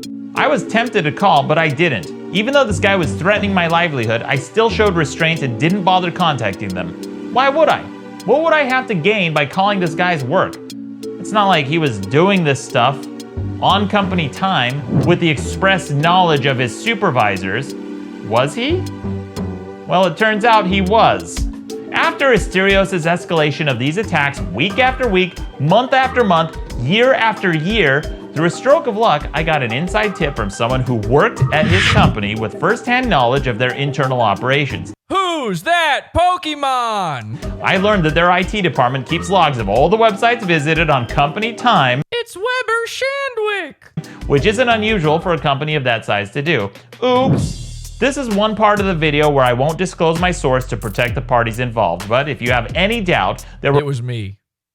I'm the source. were multiple eyewitnesses who watched him do this from work, including his own followers, because the genius live. Okay, this is great. Hang on a second. I gotta go Eyewitnesses who watched him do this from work, including his own followers. So again, if you don't understand what's happening here, this part could be a little confusing. Asterios worked for this big company called Weber Shandwick on company time with company equipment, under supervision of the people at the company knew he was doing this and okayed it. He used their shit to produce a lot of the, he was like harassing MADDOX through it. He made his Cuckmas Carols album, his Santa Cuck song and all that shit. He did this at work after hours. And I'll just read the thing here for you. It says, it's kind of making me nervous how much they keep hammering that Asterios used Weber Shandwick's office equipment. They must have some proof of that, right? Or they wouldn't keep harping on it. It's making them nervous because Weber Shandwick was also one of the defendants in the lawsuit. MADDOX sued Weber Shandwick because they were, complicit with all of this stuff by allowing Asterios to do this with their shit. And Asterios was dropping fucking bricks at the time. Now, in the video, MADDOX says that his own fans are revealed this info. But if you look, it says it's got -6 points. I don't think this was an Asterios or Dick Show fan. So it was probably one of our guys. To be honest, maybe that undoes his point, but I don't care. I'm just trying to be... I don't know for a fact, but why would they be downvoted? This person says, I remember Asterios himself saying something about working on the album while at work. I don't remember the episode or if it was even on the Dick Show or one of his own shows or streams. I don't even remember if he specified working on as in recording. Well, it's fine that you don't remember that, strange internet person, because I remember it. Because here's what's actually in my affidavit against Asterios. Should I actually just read this to you? I don't know. All right, hang on a second. You know what? I wasn't planning on doing this. Let me keep playing the video and I will read you my email to the lawyer. This is what was in my affidavit statement. And you'll see. I witnessed with my own eyes using Weber Shandwick's offices. This is why I was so, like a linchpin in his case against... He needed me in the case against Asterios. And when I realized, it all rides on me, I went, Fuck him. Thumbs down. Sorry. Because the genius live streamed it from work. So when it became clear that he wasn't going to stop going after my livelihood and harassing me, my friends, my acquaintances, and doing it on company time no less, as a last resort, I decided to contact his work out of desperation to get him to stop. Keep in mind, this was after months of his attacks, so I showed a lot of restraint by not contacting them immediately. I sent an email and tried to remain anonymous to his company in an effort to avoid further retaliation, in part because the girl I was dating at the time was receiving countless rape and death. Another hard. No, Maddox, no! They're cyberbullying me to death. Damn, Maddox going mask off in this one. He's publishing every hard R he possibly can. Big respect to the big guy, okay? All right, so here's what I sent to the lawyer. I'm just reading part of it because it's too long to read all of it. Let's see. Blah, blah, blah. Okay. Asterios wrote several. So I sent them those screenshots I showed you earlier of Asterios making sure I couldn't survive. I sent them those screenshots. I said, Asterios wrote several libelous statements about me to his fan groups on Facebook in an attempt to rile up their anger and use them as an angry mob against me. He told them to report me to several websites I use to make a living with the expressed intent to not allow me to, quote, survive. He also offered a cash reward of $10 to anyone who would report any video where I so much as mention his name to him. He falsely claimed I had contacted people's employers. I had not. He claimed I had created a fake Twitter account posing as Dax Herrera's girlfriend. I had not. He claimed I had a group of people he referred to as the Manson family to go after them. I had not instructed anyone to do anything. He claimed I doxed and reported his and his friends' Reddit and Twitter accounts. I had not. He also claimed I reported his and Dax's Patreon accounts, which I had, because they were both doing this to me. This is, we're talking that happened in like February of 2017. So it'd be a month after they had already gotten my Patreon shut down twice. So yeah, I fucking contacted Patreon on that one and I got no fucking issue with it. Now I had to, this is how stupid Maddox's lawyer is. I had to explain to him, I did not work at Weber Shandwick. He thought I worked there. I said, I happened to tune into the stream as he recorded Santa Cuck, a parody song about Maddox, from what was visibly a New York office space being used after hours. It was a large office space with many desks and most of the lights were out. And I could tell it was a fucking skyscraper, that a place like Weber's. Look at this image of Weber Shandwick. It looked like this. You could see out the windows. It was in the middle of New York. You could see fucking New York outside. So I said it was a large office space with many desks and most of the lights were out. Asterios was alone in his office. In this office. It was a huge office. It wasn't like he didn't have his own private office. It wasn't even a cubicle. It was just open desks. You could see everything. I still remember, I can close my eyes and still picture the offices. I'd be able to pick it out of a fucking lineup. I remember the big columns that were behind him and shit. And again, the lights were half off, and I still have a vivid memory of this. Most of the lights were out. Asterios was alone. I silently watched the stream for about 5 minutes to see what was going on, and he was recording songs for this album.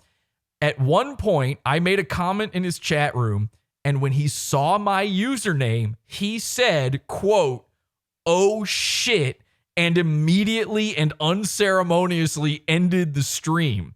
I do not have access to the stream, and I do not know the date that this happened. But this is me testifying under oath that I saw it. So that interesting little Reddit exchange where they're like, they must have some proof on it.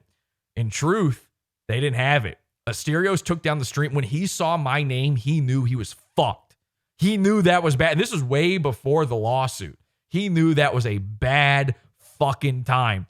He instantly deleted the stream. Not just privated it, deleted it. Now, of course, that shit's still in YouTube server somewhere. Like, they should have subpoenaed YouTube for it or something, but Maddox had the dumbest, worst lawyer of all time, so they never did that. So they needed me.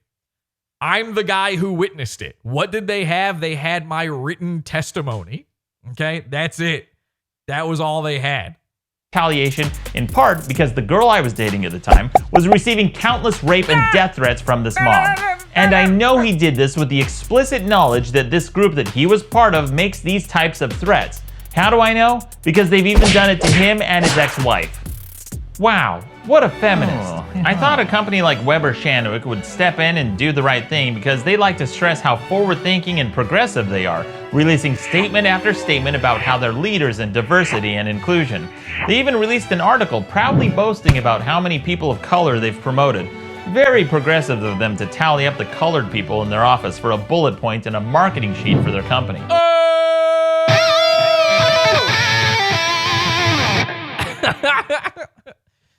So surely this progressive company would put a stop to this harassment, right? Nope. In fact, they told him about my email, allowed him to continue the harassment campaign, and things got worse. One of Weber Shandwick's clients was the UN Women's Group, and Asterios worked for their campaign. Nice of him to take time away from banning cunts, but don't worry.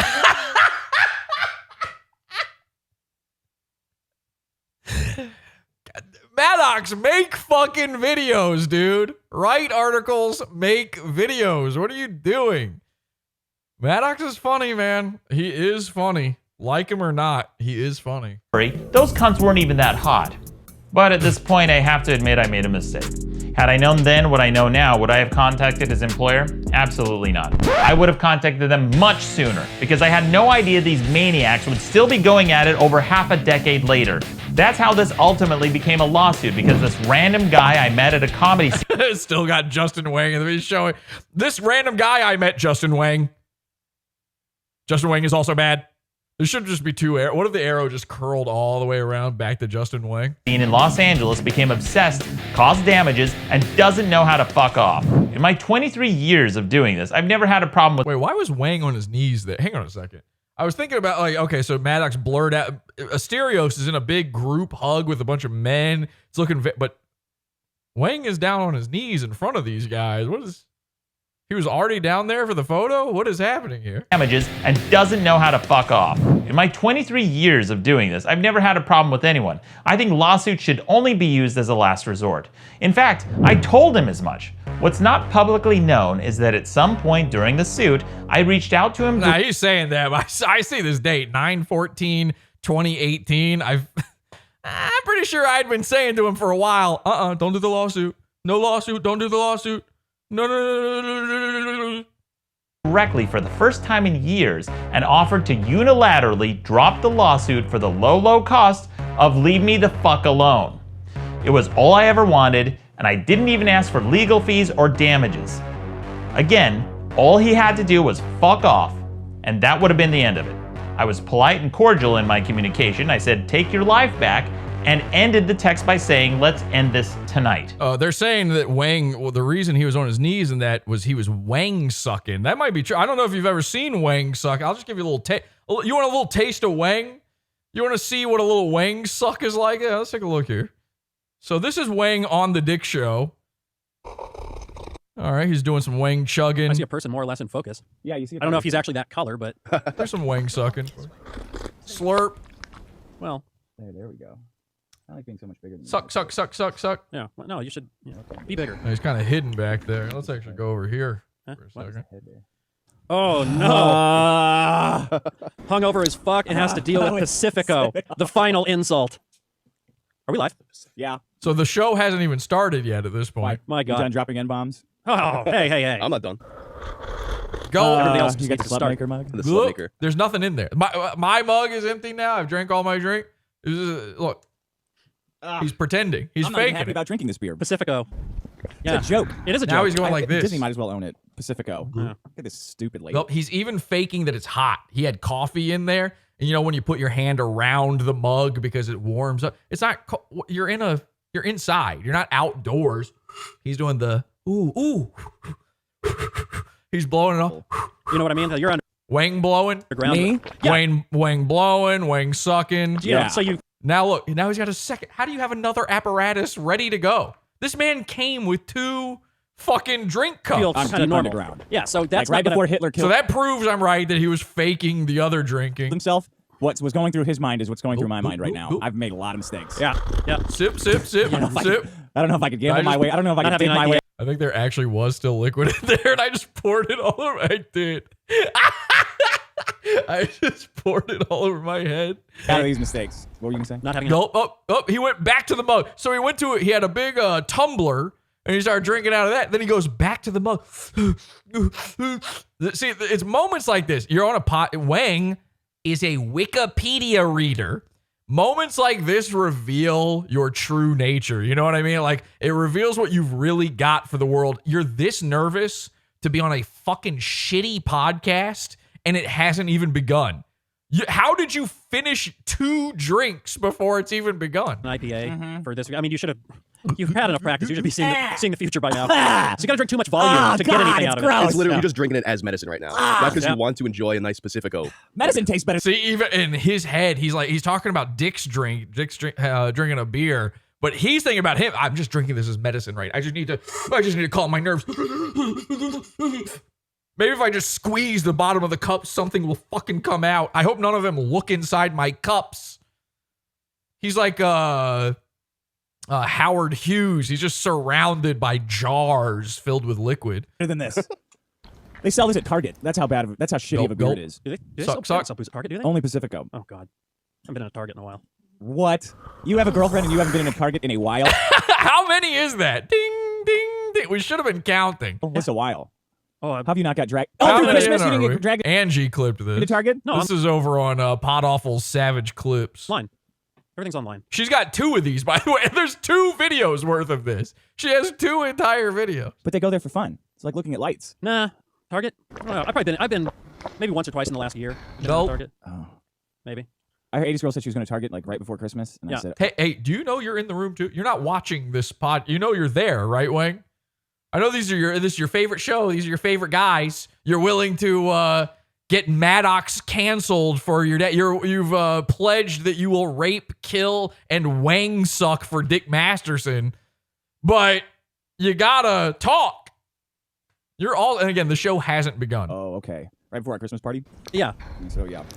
I'm going to come along. Slurp. Too. There's another one. So we're at least, how many slurps in? We're 2 cups, 2 different vessels, and at least, I would say, 8 slurps in. Just to help. Thank God that I did.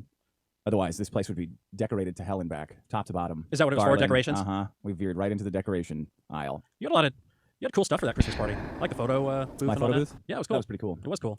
Yep. Going all out for Christmas, huh, Dick? I do. Yeah. For parties? Yeah. The only thing we go out for that, Jerry, my guitar player, who we met last night. Every summer, he has the white trash. Oh my God, Dick had to meet his guitar player. That must have been so. Oh hi, the guy. You're the guy in the mask. Was he wearing the mask at the time?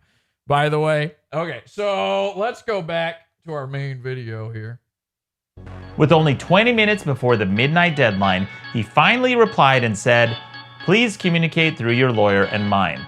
Since he left me less than 18 minutes to respond, I took the cordial tone as a sign of reconciliation and goodwill, so I decided to end things and hoped that he would finally stop and leave me the fuck alone. So I responded and said that I would drop everything and hoped that cooler heads would prevail.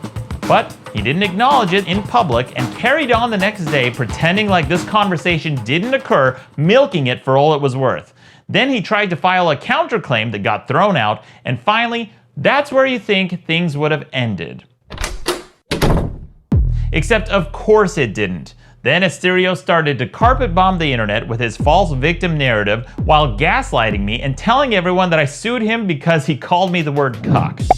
The word cuck is an insult used to emasculate men, similar to calling someone a beta, soy boy, or a f***it.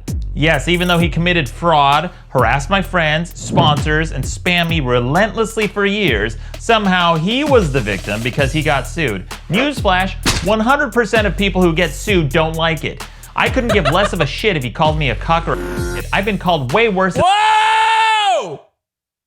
What was that? Who don't like it. I couldn't give less of a shit if he called me a cuck or a... Hang on a second. I'm going to have to play that. He's blurred. Okay, he starts to say something. It gets censored out by a klaxon horn. We're going to have to go frame by frame on this one and see what word that was. I don't give a shit if I... Now, he says shit. That's a bad word. He says cuck. That's a mean word. And then he says... Okay, that looks like an F, A, maybe an A or an E. That's sort of a glottal. What is that word sound? A ga, fag, ga. Whoa. MADDOX is breaking out hard R's, hard G's. The man is fucking going in hard on this one. Percent of people who get sued don't like it. I couldn't give less of a shit if he called me a cuck or I've That's crazy. Been called way worse in the comment section of my own videos daily. His narrative doesn't... Wait, did you get called that? Because it doesn't count as like, oh, I was just quoting. Unless, did you get called that? Or was that just in your head? Even make sense. People have been calling me names much worse for years and I haven't sued anyone. You can call me whatever names you want. That's protected speech. What's not protected is fraud, threats, stalking, and harassment. When Asterios bought those ads on Reddit, he did it using my name and my business, targeting my fans specifically to hurt my book sales with misleading statements. So no, I don't care about being called playground names. What I care about are damages. Don't like it? Don't stalk, harass, and commit fraud and you won't get sued. Despite these facts, Asterios continued to spread this bullshit narrative everywhere he could. He tried to get media attention.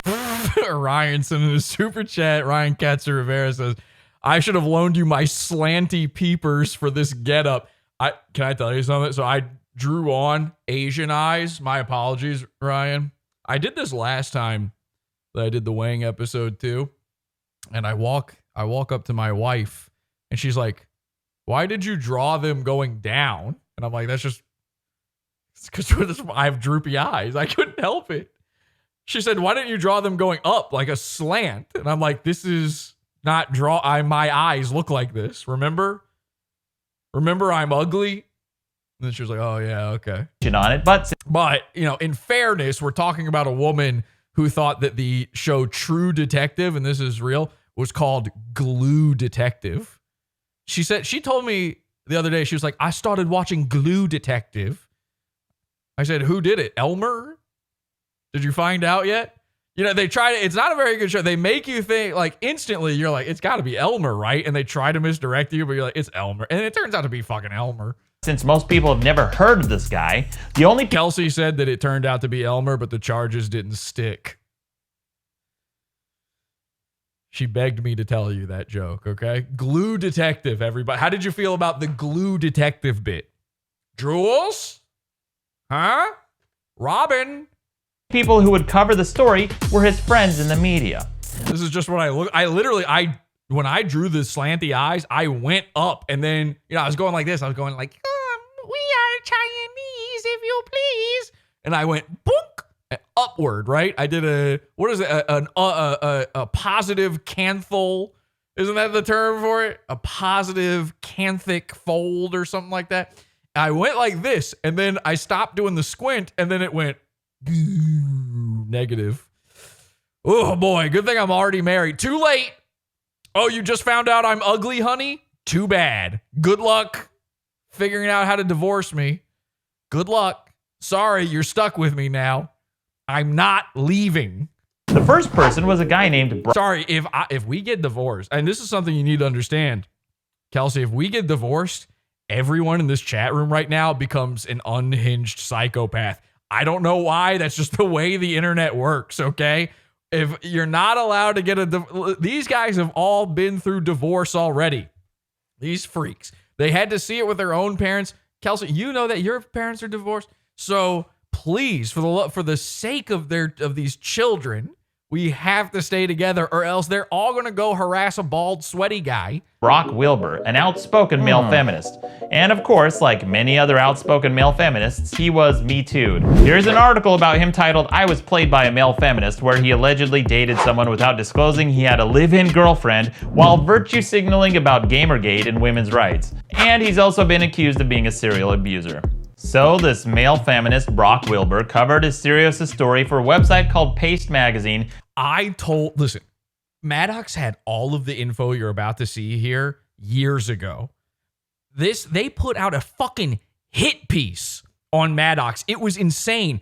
I sent him info going, the dude who's writing this article is friends with Asterios. This ain't some news article. Asterios is begging for a favor from guys he knows that are like, journalists. Hey, I don't know if you know this, but the First Amendment covers journalism too. So freedom of the press doesn't mean freedom from consequence. Never forget that one. The journalists love telling you freedom of speech doesn't mean freedom from consequence. Now apply that to the other parts of the First Amendment. You want to say that one about religion? How about Judaism? Hey, freedom of religion doesn't mean freedom from consequence. Start sounding kind of silly when you say it like that. Freedom of assembly doesn't mean freedom from consequence. Freedom of the press? We'll see. How about that?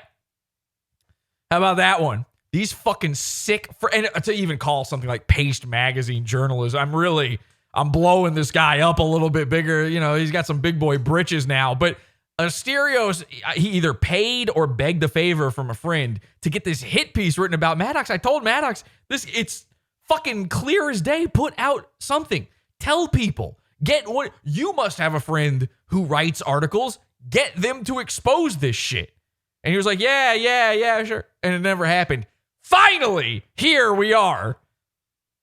Me and Sherman and Mr. Peabody just stepped through fucking portals of time to get to when MADDOX woke up and figured out to do a video about this. Watch this. This male feminist Brock Wilbur covered Asterios' story for a website called Paste Magazine, where he conveniently forgot to mention little details like the fact that he and Asterios are friends, and that Asterios is a contributor to the very magazine interviewing him. Oops. We've got emails back and forth about this. I'm like, MADDOX, please. This isn't for me. Just for yourself, for your own sake, do something. And he was like, we'll see. To this day, I have no idea what it was in him that wanted to keep quiet on all of it. I think it's a sunk cost fallacy thing at a certain point, but he seemed to think it gave him some form of power. You know, like, hey, I'm the good guy. I'm the good boy of comedy. And he's just now waking up to the fact that it fucked him. Slip of the mind, not to mention this major conflict of interest and not a deliberate attempt to whitewash his friend's narrative, right? Brock didn't bother reaching out to me for comment, and he sure as shit didn't disclose his relationship to Asterios. But that wasn't the end of Asterios' carpet bombing campaign, because he had another friend in the media, a writer from Vice named Mike Pearl. In the chat, they say, we don't want to ban journalists. We just want common sense journalist control. That's right, yeah. And they're not allowed, guys like this Mike Pearl fella. Listen, and again, freedom of religion doesn't mean freedom from consequence. I don't know. But I'm not saying you can't be a journalist. I'm not saying you can't congregate at your journalist synagogues. All I'm saying is, listen, I'm a Second Amendment guy. I'm a First Amendment guy, okay? All I'm saying is you guys can't carry around the little bump stocks on the top of your head anymore. You know? That's all. What's wrong with that? Just some common sense journalism control. Mike is his longtime friend and former roommate. He's written such articles for Vice like this one about the legalities of pseudo-kitty porn. The only problem was, Mike wouldn't have been able to write about me because I've actually met Mike before. I know, when I look at forelocks, I think, isn't that sort of like a forward grip? I'm not sure. It seems to make the bullets come out faster. It seems to make the journal fucking articles come out faster. Several times. In fact, we've all hung out together, so if he tried to write an article about me, I would have been suspicious. So instead, I got contacted by another writer from Vice, a guy by the name of Justin Caffier, and surprise, surprise, he's another male feminist. He rails about toxic masculinity, but apparently he makes exceptions for his buddies in Facebook groups that stalk, dox, and harass people. When he contacted me, I was immediately suspicious, so I asked him if he was Asterios' former roommate because I couldn't remember Mike's name. Justin knew who I was talking about and immediately said that was Mike, and even admitted that he'd met Asterios before. But he didn't disclose how close they were. This made me even more suspicious. So I looked up Justin, and it turns out that he not only knows who Mike Pearl is, but they're longtime friends and even do a podcast together. I was there for all of this. I imagine if this had come out in 2018, how much more impactful this would be. I don't know how many views this video has yet.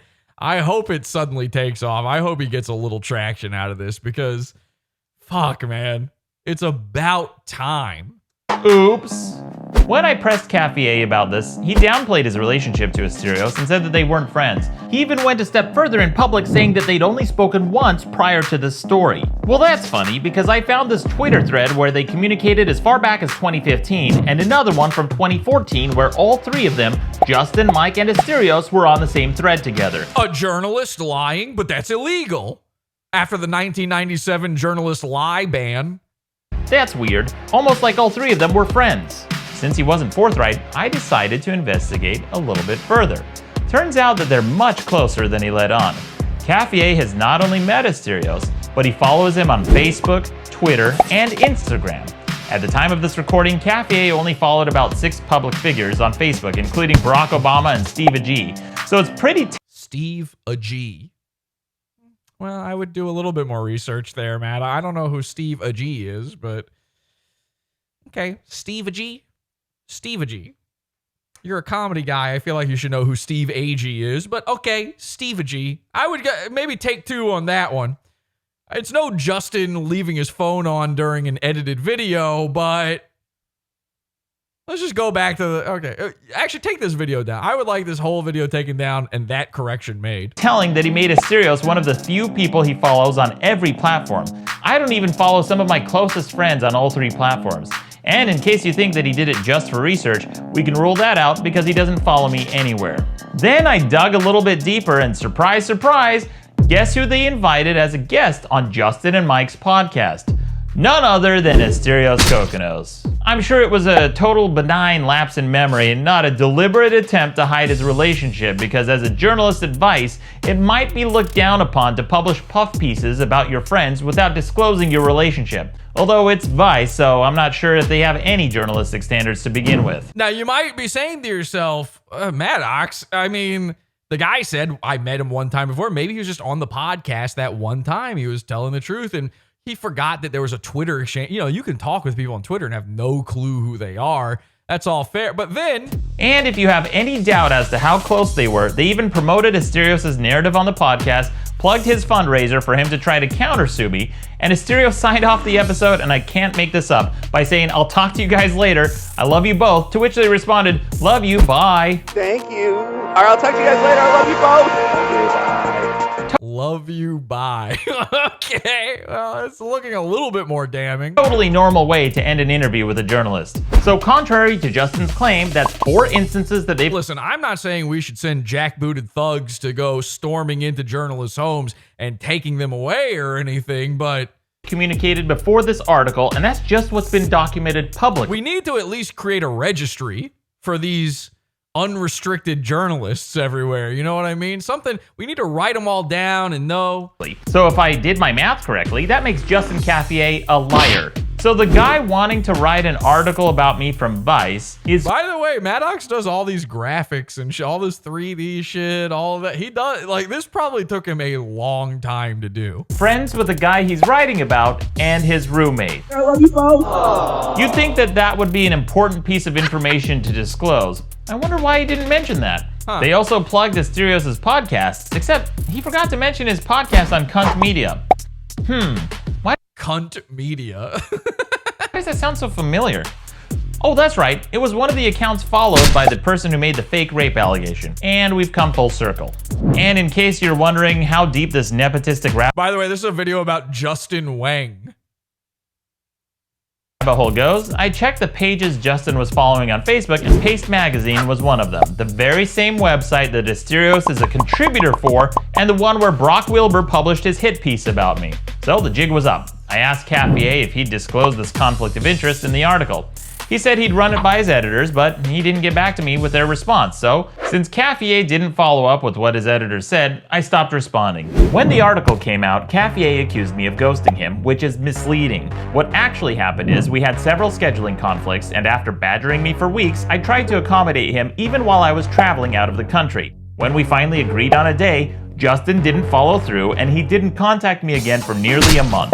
Since he was unprofessional and not forthright, I stopped responding. But Justin simply said that I turned down the interview, which implies that I didn't give him a statement, except I did.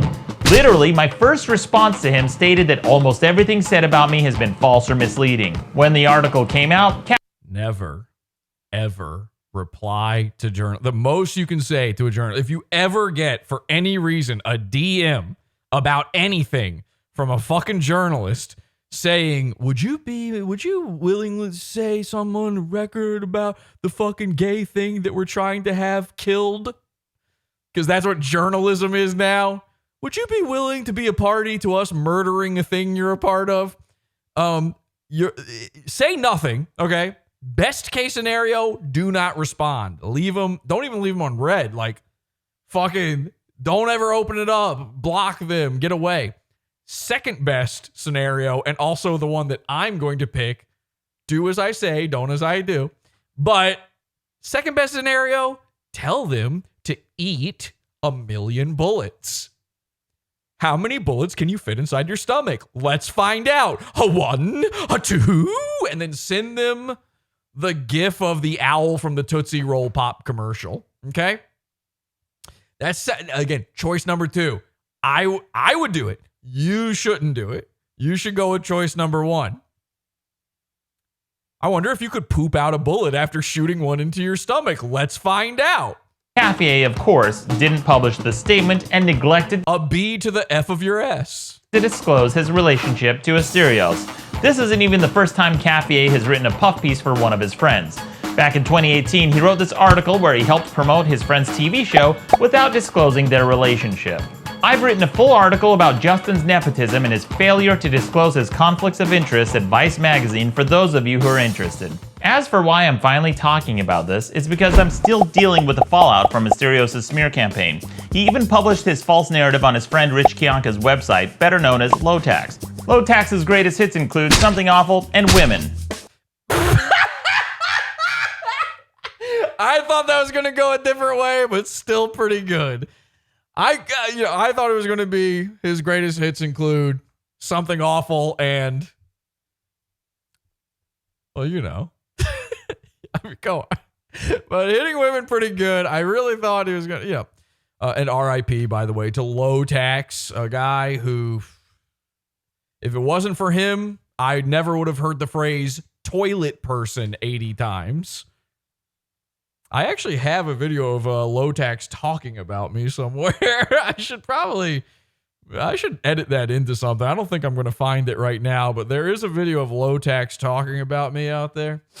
Yeah, Low Tax took a B to the F of the S as well. I don't know if it was the S or the H, but he put a B somewhere in his body, and now there's no more greatest hits. That was his final hit. And of course, Asterios even defended Low Tax in his hit piece against me. And the stuff you've seen in this video barely scratches the surface, like when he started posting what he claimed to— Oh, look at that! Jesse, that's me as the guy from Korn. Ladies and gentlemen, now we're officially full circle. I don't know. You can just barely make it out. I'm Korn guy here. Jonathan Corny Thomas, whatever that guy's name is. What is the Korn guy's name? Jonathan Korn. It says Madcast Media's PodAwful host uses the N-word live on air. This is that video that was taken down for harassment and bullying. That was about me. It was just a video of me saying the N-word. That was it. And then somehow that got tied into MADDOX's sponsors or whatever. Jesse P.S. of PodAwful is a racist and a bigot. So you see here, this image right here, proof positive that I should be allowed in Justin Whang's band Jinx. If that doesn't do it for you, I don't know what the fuck would, okay? That seems to be... I should be allowed to be like the scratchy, scribbly guy or so. I feel like I could do that, you know? I'm touching buttons right here, right now. I'm doing all sorts of scribbly dealies. So there you go. I'm part of Korn, and it's pretty good. Finally, I'm in this fucking video, by the way. Goddamn, Jesse P.S. of PodAwful is a racist and bigot. You can't dispute it. And I won't. Listen to a few of his shows. I love when they advertise your shit for you. You know, isn't that nice? Listen to a few of his shows. Pay for his paywall. You can never give him enough. And you'll hear some of the most disgusting and racist, bigoted comments you could imagine. He has no shame. Really? What clued you in? Was it the Asian eyes? As a fan of Madcast Media Network, we demand a fan of Madcast Media Network. No such thing. We demand he be removed from the network. We are choosing to remain anonymous because we do not want to be targeted by Jesse or his online bullies. And I got a bunch of shit for people saying, oh, let's go bully the internet. I don't believe in adults being bullied. Adult bullying is not real. But when I read stuff like this, that I own online bullies, I may make a catchphrase. We've retired the catchphrase, but still. To be my girlfriend's phone number online, which caused her distress because she'd have to drop everything she was doing and check social media every time this dipshit threatened to dox her. Except the fucking idiot added the real area code of the city we live in, so his hate mob started calling and harassing some random guy in Los Angeles. Oh, what? That's me again, AIDS Jesus. God, I'm all over this video. Good job, dumbass. If Asterios hadn't carpet bombed the internet with so much bullshit, I probably wouldn't have had to make this video. And if he didn't threaten me, encourage people to review bomb my podcast, harass my sponsors, and publish a fraudulent ad to hurt my book sales, I wouldn't have had to take him to court. I would honestly love to never have to mention this idiot ever again. Had Justin not involved himself and minded his own fucking... Oh, Justin Whang. Oh, right. Yeah, Justin Whang. Right. Oh, that's why I'm dressed like this. Right. Yeah, I forgot. Oh, okay. Yeah. So, what happened again? Justin Whang fucking raped your nigger girlfriend. What happened? Business instead of a... I'm sorry. I'm sorry I said that. I take that one back, okay? This is a free YouTube episode. This is getting heated. MADDOX got me in the mood. Listen, double G's, hard R's, hard T's.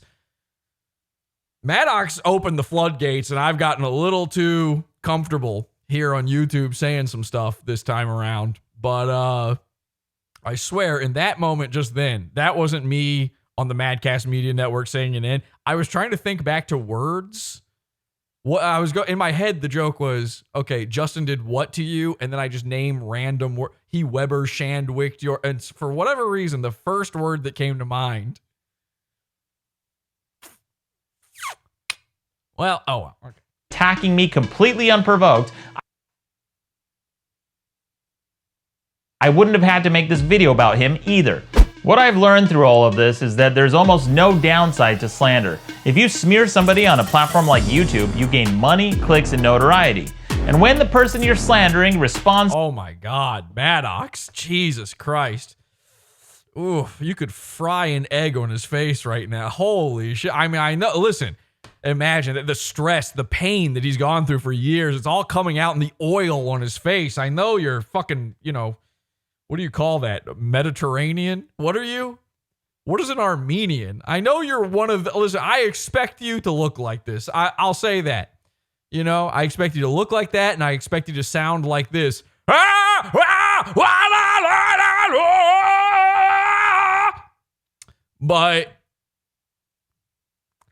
I don't know. Get a rag.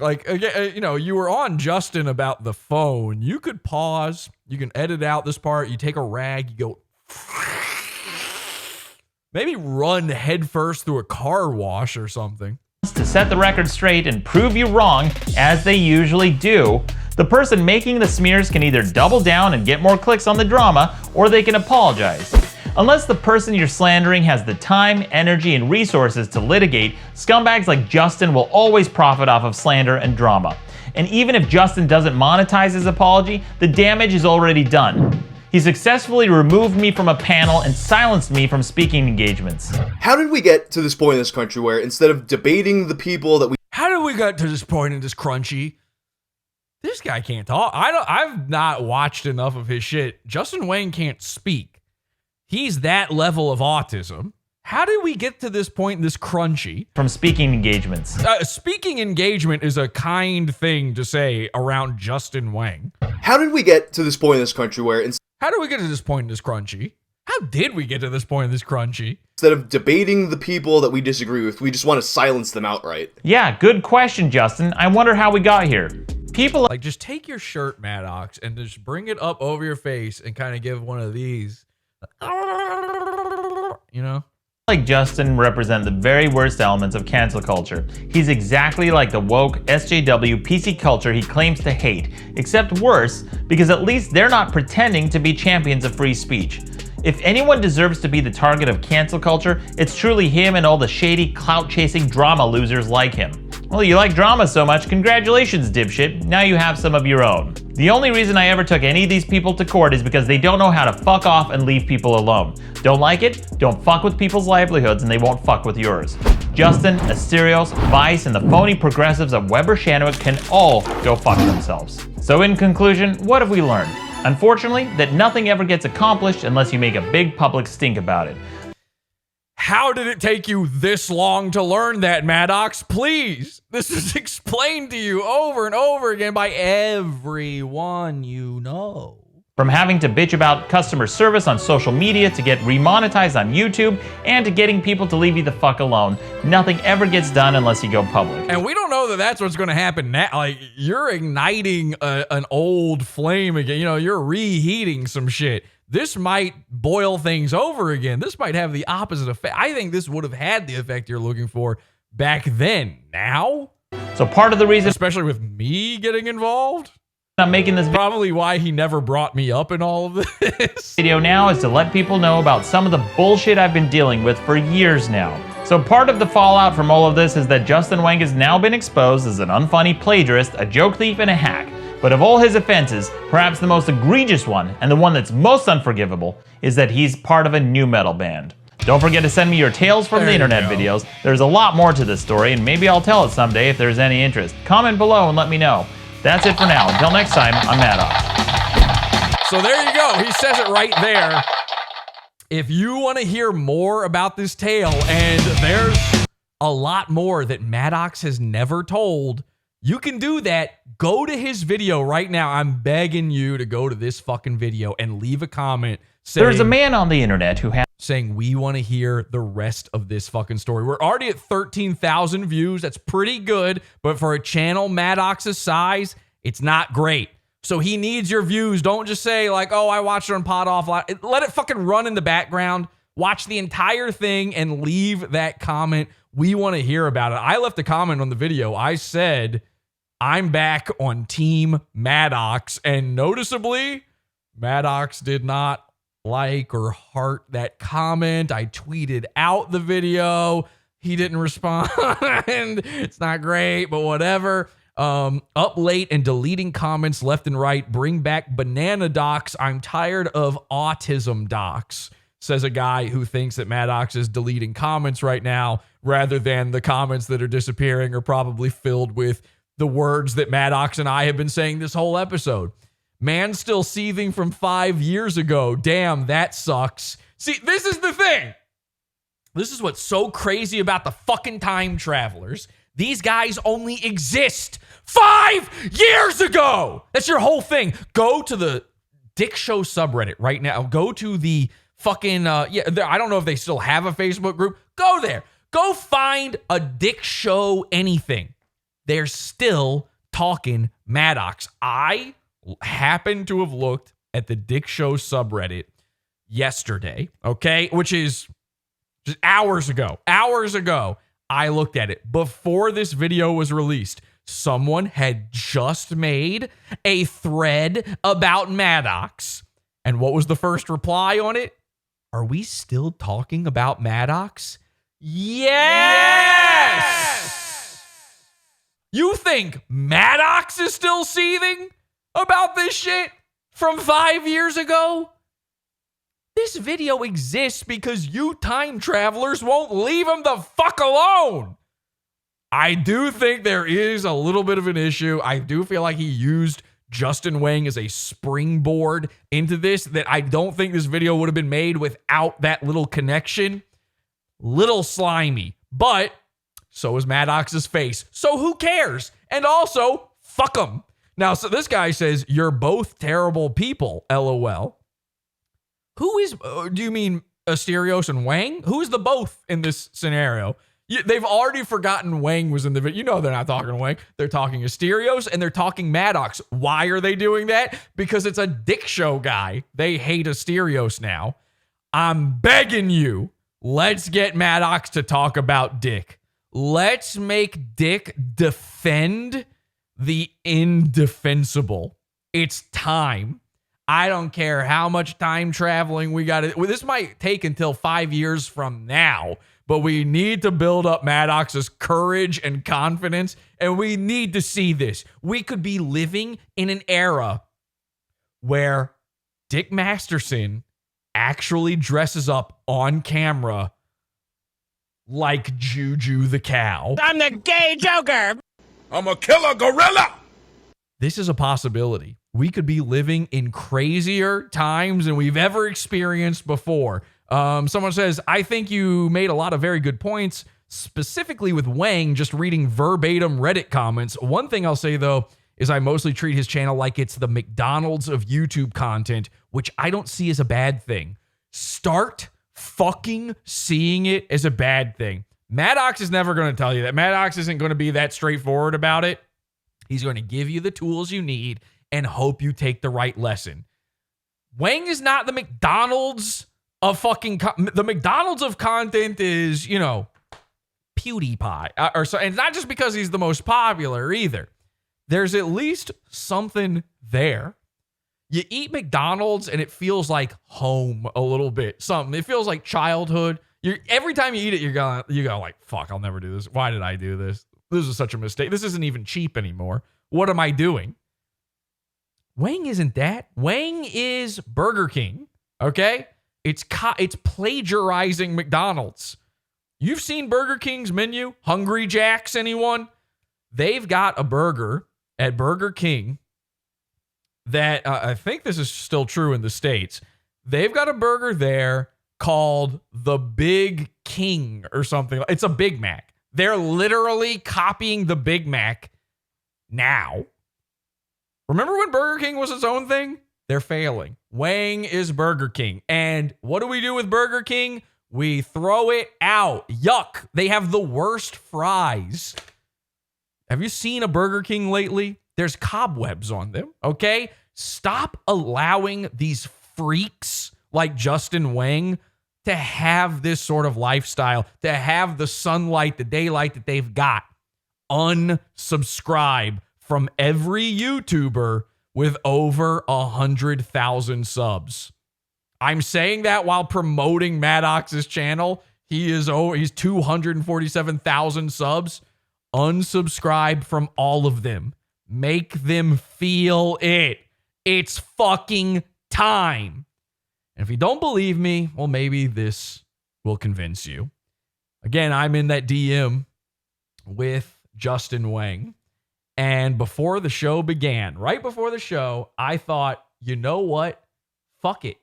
Maybe I should ask Justin directly, what's his reply to this? Will he have a reply to this? Is he going to put out a drama video about it? And you know, I mean, we all know, we all understand in our heart of hearts, whenever these guys get called out and it's true shit, all of a sudden they're not a drama channel anymore.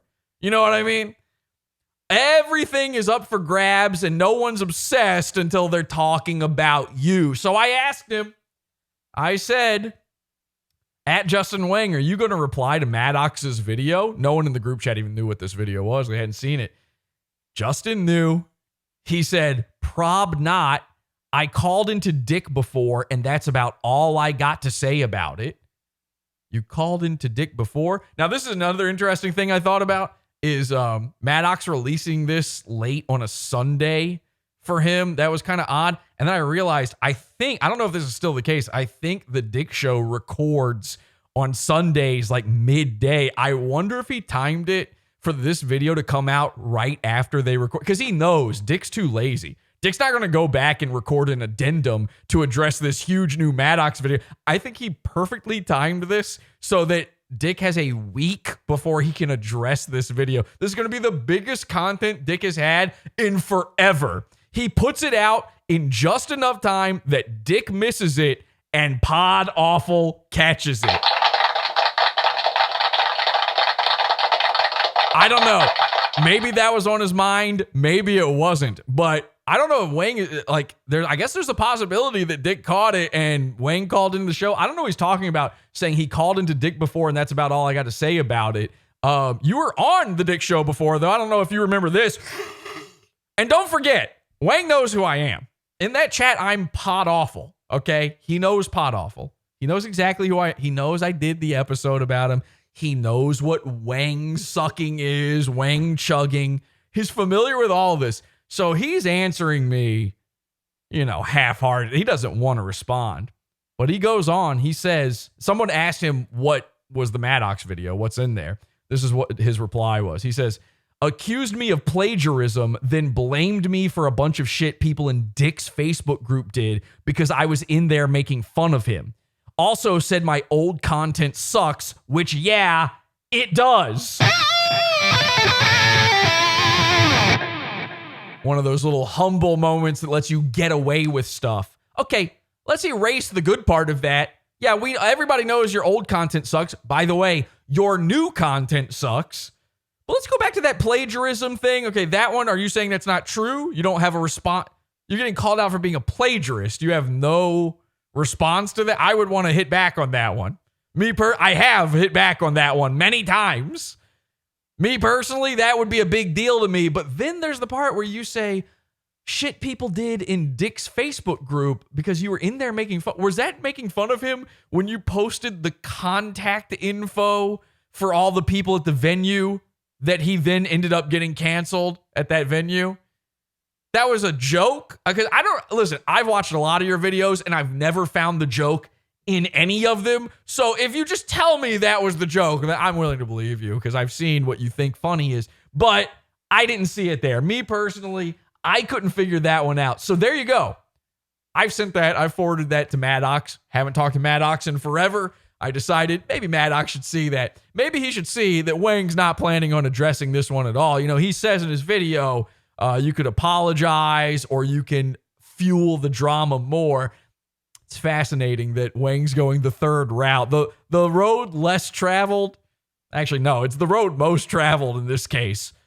Trying to avoid the drama at all because you don't like being the target of it.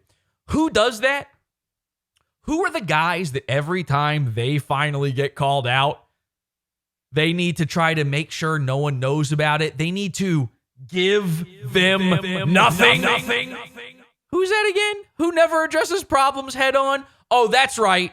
Goons. Lol cows. Justin Whang. It's fucking official, man.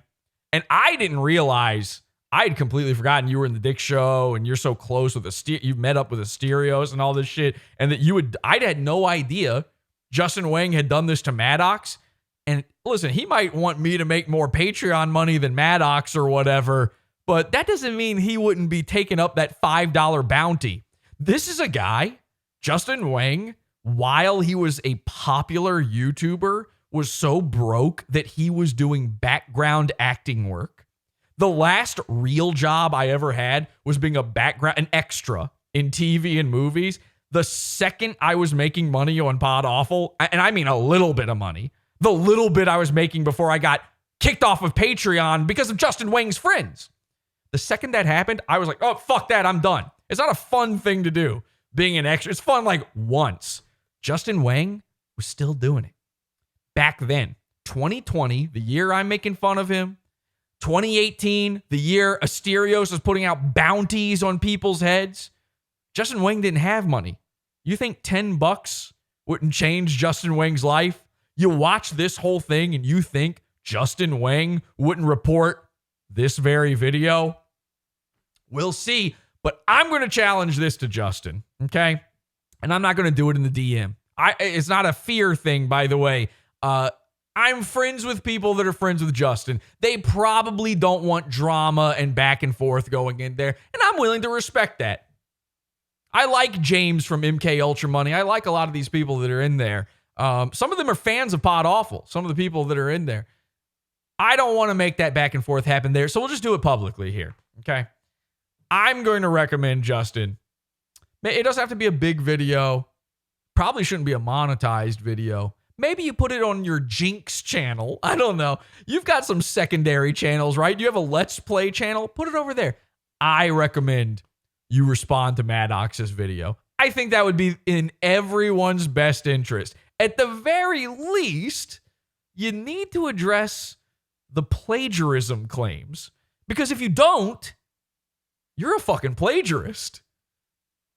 So that's it for this episode. We'll see you next time. Thank you guys. If you want to see more content, you want to see the original Whang episode. And again, I'm actually going to make a Whang playlist, I think, right after this. We'll have a whole Whang playlist because I think there's like 4, now 5 episodes where Whang gets covered. We'll throw that in the pizza fund for you. PodAwful.pizza if you want to support the show. You guys are cool. Don't go on the internet tomorrow. And until next time, have an awful day.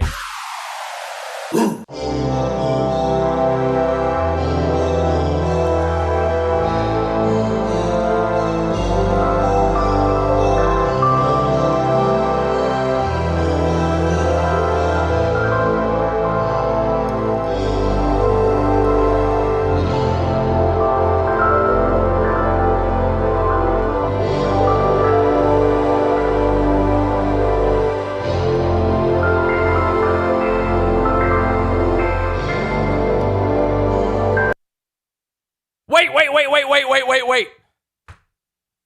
Oh my God.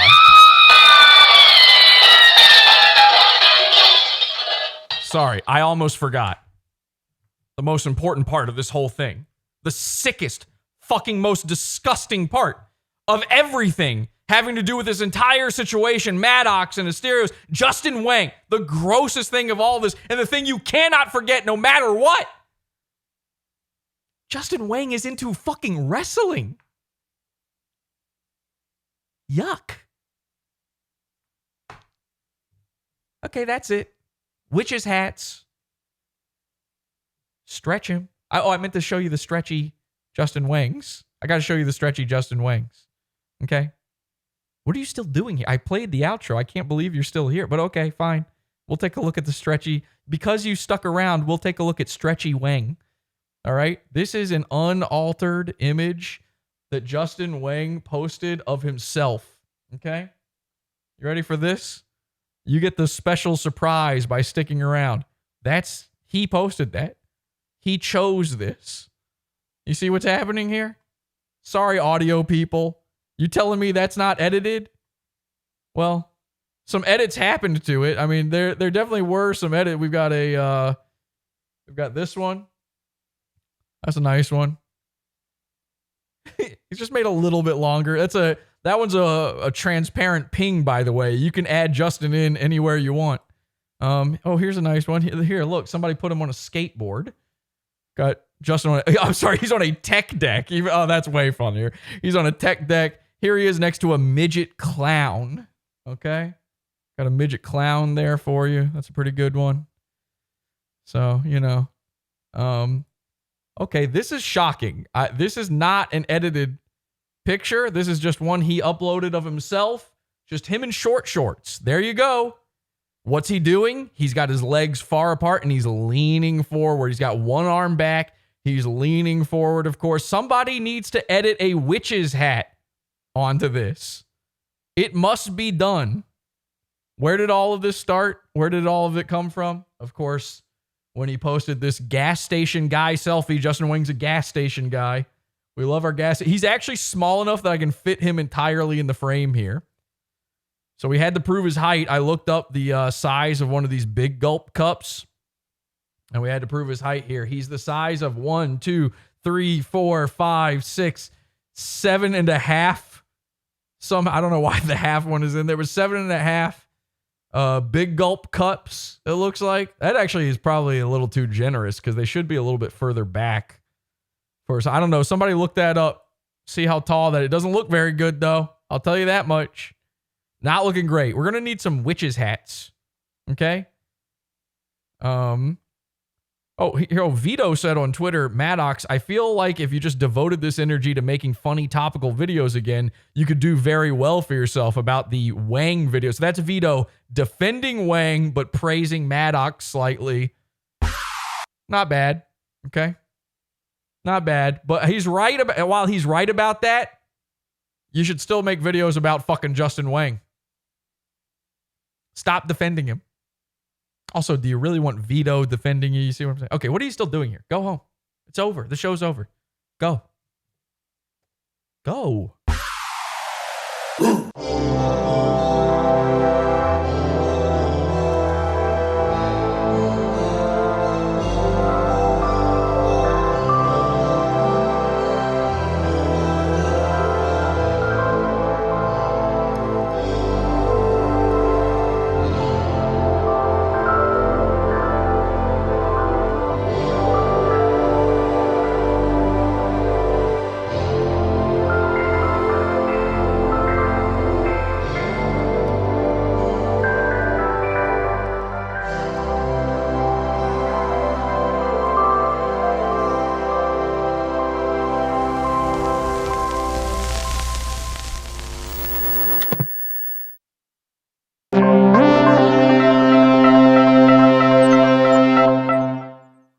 I'm the gay Joker!